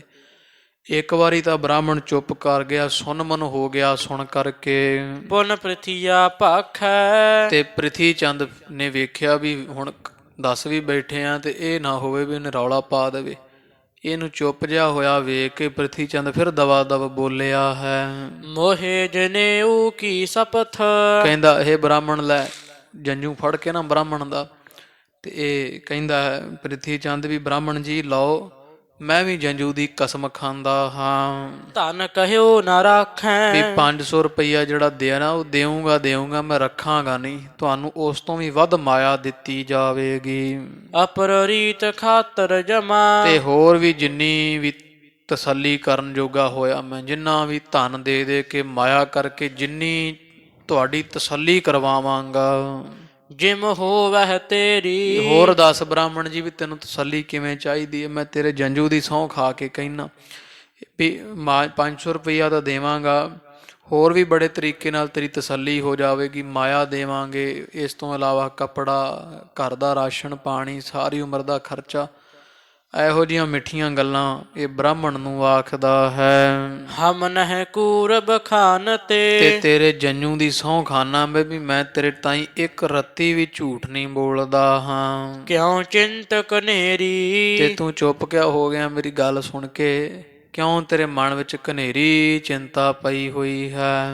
ਇਹੋ ਕਰਨੋ ਤੁਝ ਕੋ ਸੁਗਮ ਇਹ ਤੇਰੇ ਵਾਸਤੇ ਕੰਮ ਕਰਨਾ ਤਾਂ ਖੱਬੇ ਹੱਥ ਦਾ ਖੇਡ ਹੈ। ਤੂੰ ਸਾਰਾ ਦਿਨ ਹਰਗੋਬਿੰਦ ਸਾਹਿਬ ਨੂੰ ਖੜਾਉਣਾ, ਤੇਰੇ ਵਾਸਤੇ ਕੰਮ ਕਰਨਾ ਬਹੁਤ ਸੌਖਾ ਹੈ। ਨਿਤ ਰਖਹਿ ਉਛੰਗਾ ਸਾਰਾ ਦਿਨ ਤੂੰ ਸਾਹਿਬਜ਼ਾਦੇ ਨੂੰ ਕੁੱਛੜ ਚੁੱਕੀ ਰੱਖਦਾ ਹੈ ਕਿਸਹੂ ਬਿਦ ਮੁਖ ਤੇ ਦੀਜੀਏ। ਕਿਸੇ ਨਾ ਕਿਸੇ ਤਰੀਕੇ ਨਾਲ ਖਾਣੇ ਪਾਣੇ ਵਿੱਚ ਜ਼ਹਿਰ ਪਾ ਕੇ ਤੇ ਸਾਹਿਬਜ਼ਾਦੇ ਨੂੰ ਤੂੰ ਦੇ ਸਕਦਾ ਹੈ। ਨਹਿ ਦੇਖਹਿ ਗੰਗਾ ਤੇ ਗੰਗਾ ਮਾਤਾ ਨੂੰ ਪਤਾ ਹੀ ਨਹੀਂ ਲੱਗਣਾ ਵੀ ਕੀ ਬਣਿਆ, ਕਿਸੇ ਨੂੰ ਕੋਈ ਪਤਾ ਨਹੀਂ ਲੱਗੇਗਾ, ਅਪਰ ਨਾ ਕੋ ਰਖਵਾਰ ਹੈ। ਕਿਉਂਕਿ ਹੋਰ ਕਿਹੜਾ ਕੋਈ ਰਖਵਾਲਾ ਹੁੰਦਾ ਹੈ? ਹਰਗੋਬਿੰਦ ਸਾਹਿਬ ਕੱਲਾ ਤੇਰੇ ਕੋਲ ਹੀ ਜਾਂਦਾ ਜਾਂ ਮਾਤਾ ਗੰਗਾ ਜੀ ਪਾਸ ਹੁੰਦਾ, ਤੇ ਹੋਰ ਕੋਈ ਰਖਵਾਲਾ ਹੁੰਦਾ ਨਹੀਂ ਹੈ। ਤੁਝ ਪਰ ਵਿਸ਼ਵਾਸਾ ਤੇ ਤੇਰੇ ਤੇ ਉਹਨਾਂ ਨੂੰ ਭਰੋਸਾ ਵੀ ਬਹੁਤ ਹੈ, ਬਹੁਤ ਵਿਸ਼ਵਾਸ ਕਰਦੇ ਹਨ ਤੇਰੇ ਤੇ। ਦੇ ਬਿਖ ਮ੍ਰਿਤਕ ਕਰੀਜੀਏ। ਇਹ ਬ੍ਰਾਹਮਣ ਜ਼ਹਿਰ ਦੇ ਕੇ ਨਾ ਤੇ ਹਰਗੋਬਿੰਦ ਸਾਹਿਬ ਨੂੰ ਮੌਤ ਦੇ ਘਾਟ ਉਤਾਰ ਦੀਜੀਏ। ਕਹਿ ਸੂਲ ਪ੍ਰਕਾਸ਼ਾ ਤੇ ਜੇ ਕੋ ਆਖੂ ਵੀ ਕੀ ਬਣਿਆ, ਤੂੰ ਆਖੀ ਸੂਲ ਉੱਠੀ, ਭਾਵ ਇੱਕੋ ਵਾਰੀ ਸਾਹਿਬਜ਼ਾਦੇ ਦੇ ਪੇਟ ਵਿੱਚ ਸੂਲ ਉੱਠੀ ਹੈ ਤੇ ਸਾਹਿਬਜ਼ਾਦਾ ਚੜਾਈ ਕਰ ਗਏ। ਵੀ ਜ਼ਹਿਰ ਇਹ ਪ੍ਰਿਥੀ ਚੰਦ ਕਹਿੰਦਾ ਬ੍ਰਾਹਮਣ ਜੀ ਇੰਨਾ ਤੇਜ਼ ਹੈ ਵੀ ਬਸ ਗਲ ਹਲਕ ਲੰਘਣ ਦੀ ਦੇਰ ਹੈ, ਵੀ ਦੂਜਾ ਸਾਹ ਨਹੀਂ ਲੈਣਗੇ ਹਰਗੋਬਿੰਦ ਸਾਹਿਬ, ਇੰਨਾ ਤੇਜ਼ ਜ਼ਹਿਰ ਦੇਵਾਂਗਾ। ਤੇ ਜੇ ਕੋਈ ਪੁੱਛੂਗਾ ਵੀ ਕੀ ਹੋਇਆ, ਤੇ ਤੂੰ ਆਖੀ ਮਾਤਾ ਦੀ ਸੂਲ ਉੱਠੀ ਸੀ, ਪੀੜਾ ਇੱਕੋ ਵਾਰੀ, ਤੇ ਬਸ ਇੰਨੇ ਦੇ ਵਿੱਚ ਹੀ ਸਾਹਿਬਜ਼ਾਦੇ ਦੀ ਜਾਨ ਨਿਕਲ ਗਈ। ਇਸ ਤਰ੍ਹਾਂ ਤੂੰ ਬਚਨ ਆਖ ਦੇਈਂ। ਕੋਏ ਨ ਜਾਣੈ ਬਿਖਦਾਈ ਤੇ ਕੋਈ ਨਹੀਂ ਜਾਣ ਪਾਏਗਾ ਵੀ ਤੂੰ ਹਰਗੋਬਿੰਦ ਸਾਹਿਬ ਨੂੰ ਜ਼ਹਿਰ ਦਿੱਤਾ ਹੈ। ਸਭ ਸੂਲ ਪਛਾਨ ਹੈ। ਸਾਰੇ ਇਹੀ ਜਾਣਨਗੇ ਵੀ ਸੱਚਮੁੱਚ ਹੀ ਆ ਪੀੜਾ ਦੇ ਨਾਲ ਸੂਲ ਉੱਠਣ ਦੇ ਕਰਕੇ ਹੋਇਆ ਹੈ। ਤੋ ਕਹ ਨਹਿ ਕਿਹ ਭਾਂਤ ਡਰ ਤੈਨੂੰ ਕਿਸੇ ਤਰ੍ਹਾਂ ਦੀ ਡਰਨ ਦੀ ਕੋਈ ਲੋੜ ਨਹੀਂ ਹੈ। ਹਮ ਪਖ ਕੋ ਠਾਨ ਹੈ। ਤੇ ਮੈਂ ਤੇਰਾ ਪੱਖ ਕਰਾਂਗਾ। ਜੇ ਕੋਈ ਗੱਲ ਰਹਿੰਦੀ ਦਿਸੀ ਨਾ, ਮੇਰੀ ਸਰਕਾਰੇ ਦਰਬਾਰੇ ਬਹੁਤ ਚੱਲਦੀ ਹੈ, ਮੈਂ ਪੂਰੀ ਤੇਰੀ ਸਹਾਇਤਾ ਕਰਾਂਗਾ। ਜੇ ਕੋਈ ਤਬ ਨਾਮ ਲੈ ਜੇ ਕੋਈ ਤੇਰਾ ਨਾਮ ਲੈ ਲਵੇਗਾ ਤਾਂ ਡੰਟਹ ਬਹੁਤਾ ਹੀ ਤੇ ਮੈਂ ਕੋਈ ਨਹੀਂ ਬਾਕੀ ਸਾਂਭ ਲਵਾਂਗਾ। ਮੇਰੀ ਚੱਲਦੀ ਹੈ ਅਰਜਨ ਦੇਵ ਦੇ ਘਰੇ ਵੀ, ਇਹ ਕਹਿੰਦਾ ਗੁਰੂ ਅਰਜਨ ਦੇਵ ਵੀ ਮੇਰੇ ਤੋਂ ਡਰਦੇ ਆ, ਤੇ ਜੇ ਤੇਰਾ ਕਿਸੇ ਨੇ ਨਾਂ ਲਿਆ ਨਾ ਬ੍ਰਾਹਮਣ ਜੀ, ਤੇ ਮੈਂ ਆਪੇ ਸਾਂਭ ਲਵਾਂਗਾ। ਸਰਕਾਰੇ ਦਰਬਾਰੇ ਦਿੱਲੀ ਦਰਬਾਰ ਤੀਕਰ ਮੇਰੀ ਚੱਲਦੀ ਹੈ। ਨਤ ਆਵਹ ਹਮਰੇ ਸਦਨ ਜੇ ਰਹਿੰਦੀ ਗੱਲ ਹੋਈ ਨਾ, ਤੇ ਤੂੰ ਉਥੋਂ ਜ਼ਹਿਰ ਦੇ ਕੇ ਇੱਕ ਵਾਰੀ ਨਿਕਲ ਆਈ ਤੇ ਮੇਰੇ ਘਰ ਵਿੱਚ ਆ ਜਾਈ, ਫਿਰ ਮੈਂ ਜਾਣਾ ਤੇ ਮੇਰਾ ਕੰਮ ਜਾਣੇ। ਕਿਸ ਦੇਵਹਿ ਨਾਹੀ ਤੇ ਕੋਈ ਕਿਸੇ ਨੂੰ ਮੈਂ ਤੈਨੂੰ ਦੇਵਾਂਗਾ ਨਹੀਂ, ਭਾਵ ਤੈਨੂੰ ਫੜਾਵਾਂਗਾ ਨਹੀਂ ਕਿਸੇ ਦੇ ਤਾਈਂ, ਕਿਸੇ ਦੇ ਹੱਥ ਹੀ ਨਹੀਂ ਦੇਵਾਂਗਾ, ਘਰ ਵਿੱਚ ਰੱਖਾਂਗਾ। ਦਰਬ ਲੋਬਤੇ ਫਿਰ ਗਇਓ ਕਵੀ ਜੀ ਕਹਿੰਦੇ ਬ੍ਰਾਹਮਣ ਦੀ ਮੱਤ ਮਾਰੀ ਗਈ। ਗੁਰੂ ਘਰ ਦਾ ਵਫਾਦਾਰ, ਸਤਿਗੁਰੂ ਹਰਗੋਬਿੰਦ ਸਾਹਿਬ ਦਾ ਖਡਾਵਾ ਤੇ ਮਾਤਾ ਗੰਗਾ ਦੇ ਹੱਥ ਤੇ ਪ੍ਰਸ਼ਾਦੇ ਛਕਣ ਵਾਲਾ, ਇਹ ਗੁਰੂ ਘਰ ਦਾ ਬੜਾ ਵਫਾਦਾਰ ਬ੍ਰਾਹਮਣ ਮਾਇਆ ਵੇਖ ਕੇ ਤੇ ਮੱਤ ਮਾਰੀ ਗਈ ਤੇ ਫਿਰ ਗਿਆ, ਪਿਰਥੀ ਵਾਲੇ ਪਾਸੇ ਨੂੰ ਹੋ ਤੁਰਿਆ ਹੈ। ਦਿਜ ਮੂਢ ਬਡੇਰਾ ਇਹ ਮੂਰਖ ਹੈ ਬੜਾ ਭਾਰੀ ਬ੍ਰਾਹਮਣ, ਜੋ ਗੁਰੂ ਅਰਜਨ ਦੇਵ ਮਹਾਰਾਜ ਦਾ ਪ੍ਰਤਾਪ ਜਾਣਦਾ ਵੀ ਆ ਵੀ ਉਹ ਪਰਮੇਸ਼ਰ ਹੈ, ਪਰ ਸਾਧ ਸੰਗਤ ਜੀ ਜਿਹੜੀ ਮਾਇਆ ਨਾ ਇਹ ਸਭ ਭੁਲਾ ਦਿੰਦੀ, ਪਰਮੇਸ਼ਰ ਨੂੰ ਗੁਰੂ ਨੂੰ ਸਭ ਕੁਝ ਪੱਲੇ ਨਹੀਂ ਕੁਝ ਰਹਿਣ ਦਿੰਦੀ, ਸਭ ਮੱਤ ਮਾਰ ਦਿੰਦੀ, ਭੁਲਾ ਦਿੰਦੀ ਹੈ। ਬ੍ਰਾਹਮਣ ਜਾਣਦਾ ਵੀ ਗੁਰੂ ਅਰਜਨ ਦੇਵ ਮਹਾਰਾਜ ਪ੍ਰਤੱਖ ਪਰਮੇਸ਼ਰ ਹਨ, ਪਰ ਮਾਇਆ ਨੇ ਇਹੋ ਜਿਹੀ ਮੱਤ ਮਾਰੀ, ਇਹ ਪਿਰਥੀ ਚੰਦ ਦੀ ਹਾਂ ਵਿੱਚ ਹਾਂ ਭਰੀ ਜਾਂਦਾ ਹੈ। ਕਹਿਓ ਗੰਗ ਸੁਧ ਨਿਤ ਰੱਖੈ ਤੇ ਕਹਿਣ ਲੱਗਾ ਬਾਬਾ ਪ੍ਰਿਥੀ ਚੰਦ ਜੀ, ਮਾਤਾ ਗੰਗਾ ਵੈਸੇ ਰੋਜ਼ ਬੜੀ ਖਬਰ ਤੇ ਖਿਆਲ ਰੱਖਦੀ ਹੈ ਇਹ ਹਰਗੋਬਿੰਦ ਸਾਹਿਬ ਦਾ, ਲਖ ਸੰਜ ਸਵੇਰਾ ਤੇ ਸਵੇਰੇ ਸ਼ਾਮ ਹੀ ਸਾਰਾ ਦਿਨ ਹੀ ਪੂਰੀ ਨਿਗਾਹ ਰੱਖਦੇ, ਆਪਣੇ ਸਾਹਿਬਜ਼ਾਦੇ ਦੀ ਰਾਖੀ ਕਰਦੀ ਹੈ। ਨਹੀਂ ਅਪਰ ਕੀ ਚੌਕਸੀ ਤੇ ਹੋਰ ਤਾਂ ਕਿਸੇ ਦੀ ਏਡੀ ਕੋਈ ਚੌਕਸੀ ਹੈ ਨਹੀਂ ਵੀ ਜਿਹੜਾ ਉਹ ਰੋਕ ਸਕੇ, ਹੋਰ ਨਹੀਂ ਕੋਈ ਐਡਾ ਹੈ ਵੀ ਜਿਹੜਾ ਰੋਕ ਕੇ ਆਖ ਦੇਵੇ ਵੀ ਇਹ ਕੌਣ ਕੀ ਕਰਦਾ, ਕਿੱਥੇ ਜਾਂਦੇ ਆ ਸਾਹਿਬਜ਼ਾਦੇ, ਬਸ ਕੱਲੇ ਮਾਤਾ ਗੰਗਾ ਜੀ ਦਾ ਡਰ ਹੈ। ਲਾਗੇ ਨਿਜ ਕਛ ਕਾਜਾ, ਫਿਰ ਤਾਂ ਤੁਹਾਡਾ ਕੰਮ ਸਿਰੇ ਲੱਗਿਆ ਹੀ ਸਮਝਣਾ ਕਰੋ ਤੁਸੀਂ। ਘਰ ਅੰਤਰ ਮੈਂ ਰਾਖ ਤੋ, ਤੇ ਇਸ ਤਰ੍ਹਾਂ ਜਿਹੜਾ ਹੈ ਘਰ ਦੇ ਅੰਦਰ ਜਿਹੜਾ ਮੈਂ ਰਹਿਣਾ ਹਾਂ ਸਾਰਾ ਦਿਨ ਹੀ, ਜਹ ਸਕਲ ਸਮਾਜਾ, ਜਿੱਥੇ ਸਤਿਗੁਰਾਂ ਦੇ ਸਾਰਾ ਘਰ ਦਾ ਸਮਾਨ ਹੁੰਦਾ, ਭਾਵ ਰਸੋਈ ਵਿੱਚ ਵੀ ਮੈਂ ਚਲਾ ਜਾਂਦਾ, ਘਰ ਦੇ ਹਰੇਕ ਕੋਨੇ ਕਮਰੇ ਵਿੱਚ। ਬ੍ਰਾਹਮਣ ਕਹਿੰਦਾ ਪ੍ਰਿਥੀ ਚੰਦ ਜੀ ਮੈਨੂੰ ਜਾਣ ਦੀ ਇਜਾਜ਼ਤ ਹੈ, ਮੈਂ ਜਿੱਥੇ ਪ੍ਰਸ਼ਾਦਾ ਬਣਦਾ ਸਭ ਪਾਸੇ ਤੁਰ ਫਿਰ ਲੈਂਦਾ ਹਾਂ। ਕਹਿ ਪ੍ਰਿਥੀਆ ਬਲ ਬੁੱਧ ਕਰ, ਤੇ ਪ੍ਰਿਥੀ ਚੰਦ ਕਹਿੰਦਾ ਠੀਕ ਆ, ਫਿਰ ਜੇ ਚਲਾ ਜਾਣਾ ਤੇ ਫਿਰ ਆਪਦੀ ਬੁੱਧੀ ਦਾ, ਤੇਜ ਦਿਮਾਗ ਦਾ ਫਿਰ ਮਾੜਾ ਜਿਹਾ ਬਲ ਵਰਤ ਕੇ ਰੱਖੀ। ਛਲ ਠਾਨ ਐਸੇ, ਤੇ ਇਹੋ ਜੀ ਹੁਣ ਧੋਖਾ ਧੜੀ ਮਚਾ ਦੇ ਇਹਨਾਂ ਦੇ ਘਰ ਦੇ ਨਾਲ। ਘਰ ਮਹਿ ਬਿਖ ਦੇਹੋ ਲਖੈ, ਤੇ ਦੇਹੋ ਤੇ ਵਿਸ਼ਰਾਮ, ਘਰ ਦੇ ਵਿੱਚ ਰਹਿ ਕੇ ਤੂੰ ਜ਼ਹਿਰ ਦੇ, ਘਰ ਵਿੱਚ ਹੀ ਰਹਿ। ਤੇ ਇਹੋ ਜਿਹਾ ਧੋਖਾ ਫਰੇਬ ਕਰ ਇਹਨਾਂ ਦੇ ਨਾਲ ਵੀ ਖਵਾਉਣ ਦਾ ਬਹਾਨੇ ਹਰਗੋਬਿੰਦ ਸਾਹਿਬ ਨੂੰ ਜ਼ਹਿਰ ਦੇ ਦੇਵੀਂ ਤੂੰ। ਲਖੈ ਨਹਿ ਗੰਗਾ ਕਿਮ ਜੈਸੇ, ਮਾਤਾ ਗੰਗਾ ਜਾਣ ਹੀ ਨਾ ਪਾਵੇ ਵੀ ਪੁੱਤਰ ਨੂੰ ਕੀ ਹੋਇਆ। ਇਹੋ ਜੀ ਛਲ ਕਪਟ ਕਰੀ, ਧੋਖਾ ਇਸ ਤਰੀਕੇ ਨਾਲ ਜ਼ਹਿਰ ਦੇ ਦੇਵੀਂ ਵੀ ਕਿਸੇ ਨੂੰ ਕੋਈ ਪਤਾ ਨਾ ਲੱਗੇ। ਪੁਨ ਤੁਝ ਕੋ ਕਿਛ ਡਰ ਤੇ ਨਹੀਂ, ਜਾਣ ਲੈ ਵੀ ਕਿਸੇ ਦਾ ਫਿਰ ਤੈਨੂੰ ਕੋਈ ਡਰ ਨਹੀਂ, ਕਿਉਂਕਿ ਉਹਨਾਂ ਦੇ ਘਰ ਰਹਿ ਕੇ ਇਹੋ ਜਿਹਾ ਕੰਮ ਕਰੇਗਾ ਤੇ ਤੇਰੇ ਤੇ ਸ਼ੱਕ ਵੀ ਘੱਟ ਹੋਵੇਗਾ। ਆਵਹ ਮੁਝ ਪਾਸੂ, ਜੇ ਕੋਈ ਗੱਲ ਵਿਗੜਦੀ ਦਿਸੀ ਤੇ ਮੇਰਾ ਘਰ ਸਾਹਮਣੇ ਹੀ ਹੈ, ਪ੍ਰਿਥੀ ਚੰਦ ਕਹਿੰਦਾ ਦੌੜ ਕੇ ਕਵਾਰੀ ਘਰ ਵਿੱਚ ਆ ਜਾਵੀਂ ਤਾਂ। ਇਸ ਪ੍ਰਕਾਰ ਦਿਜ ਦ੍ਰਿੜ ਕੀਓ, ਇਸ ਤਰ੍ਹਾਂ ਕਵੀ ਜੀ ਕਹਿੰਦੇ ਬ੍ਰਾਹਮਣ ਨੂੰ ਪੱਕੀ ਕਰ ਲਈ ਹੈ ਇਹਨਾਂ ਦੋਵਾਂ ਨੇ ਆਪਸ ਵਿੱਚ। ਉਹਨੇ ਮਾਇਆ ਦਾ ਲਾਲਚ ਲੈ ਲਿਆ ਹੈ ਪ੍ਰਿਥੀ ਚੰਦ ਨੂੰ, ਇਹ ਵੀ ਮੇਰਾ ਕੰਮ ਹੋ ਜਾਵੇਗਾ। ਦੋਵਾਂ ਨੇ ਪਾਪੀਆਂ ਨੇ ਆਪਸ ਵਿੱਚ ਪੂਰਾ ਮਤਾ ਪਕਾ ਲਿਆ ਹੈ। ਸਭ ਦੇ ਪਰਵਾਸੂ, ਤੇ ਬ੍ਰਾਹਮਣ ਨੇ ਤੇ ਇੱਕ ਦੂਜੇ ਨੂੰ ਪ੍ਰਿਥੀ ਚੰਦ ਨੇ ਬੜਾ ਭਰੋਸਾ ਦਿੱਤਾ। ਉਹ ਕਹਿੰਦਾ ਮੈਂ ਤੇਰਾ ਕੰਮ ਕਰ ਦਿਆਂਗਾ। ਪ੍ਰਿਥੀ ਚੰਦ ਕਹਿੰਦਾ ਜੇ ਮੇਰਾ ਕੰਮ ਕਰ ਦੇਗਾ ਤੇ ਮੈਂ ਤੈਨੂੰ ਮਾਇਆ ਦੇ ਦਿਆਂਗਾ ਖੁੱਲੀ। ਦੋਵਾਂ ਨੇ ਬੜਾ ਸਹੁੰ ਖਾ ਖੂ ਕੇ ਭਰੋਸਾ ਦਿੱਤਾ ਹੈ। ਅਪਰ ਬਹੁਤ ਮਸਲਤ ਕਰੀ, ਤੇ ਹੋਰ ਵੀ ਬੜੀਆਂ ਇੱਕ ਦੂਜੇ ਦਿਨ ਸਲਾਹਾਂ ਜੀਆਂ ਕਰੀ ਜਾਂਦੇ ਆ। ਕਹਿ ਲੱਗ ਲਿਖ ਸੋ, ਕਵੀ ਜੀ ਕਹਿੰਦੇ ਕਿੱਥੋਂ ਤੱਕ ਲਿਖੀਏ, ਕਾਫੀ ਸਮੇਂ ਤੱਕ ਇੱਕ ਦੂਜੇ ਦੇ ਨਾਲ ਇਹਨਾਂ ਸਲਾਹ ਮਸ਼ਵਰਾ ਕੀਤਾ ਹੈ। ਕਪਟ ਕਰਨ ਕਹ ਪਾਪ ਮੈਂ, ਇਹ ਇੱਕ ਪਾਪ ਕਰਨ ਵਿੱਚ ਵੱਡਾ ਹੈ ਬ੍ਰਾਹਮਣ, ਜਾਂ ਬ੍ਰਾਹਮਣ ਕਪਟ ਧੋਖਾ ਕਰਨ ਵਿੱਚ ਚਲਾਕ ਚੁਸਤ ਹੈ, ਤੇ ਪ੍ਰਿਥੀ ਚੰਦ ਪਾਪ ਕਰਨ ਵਿੱਚ ਚੁਸਤ ਹੈ। ਪਾਪੀ ਵੱਡ ਦੋ, ਤੇ ਹੈ ਕਵੀ ਜੀ ਕਹਿੰਦੇ ਦੋਵੇਂ ਹੀ ਵੱਡੇ ਪਾਪੀ। ਬ੍ਰਾਹਮਣ ਧੋਖਾ ਕਰਨ ਵਿੱਚ ਚੁਸਤ ਚਲਾਕ ਹੈ, ਤੇ ਜਿਹੜਾ ਪ੍ਰਿਥੀ ਚੰਦ ਹੈ ਇਹ ਪਾਪ ਕਰਨ ਵਿੱਚ ਚੁਸਤ ਚਲਾਕ ਹੈ। ਦੋਵੇਂ ਰਲ ਗਏ ਹੈ, ਬੜੇ ਵੱਡੇ ਪਾਪੀ ਹਨ।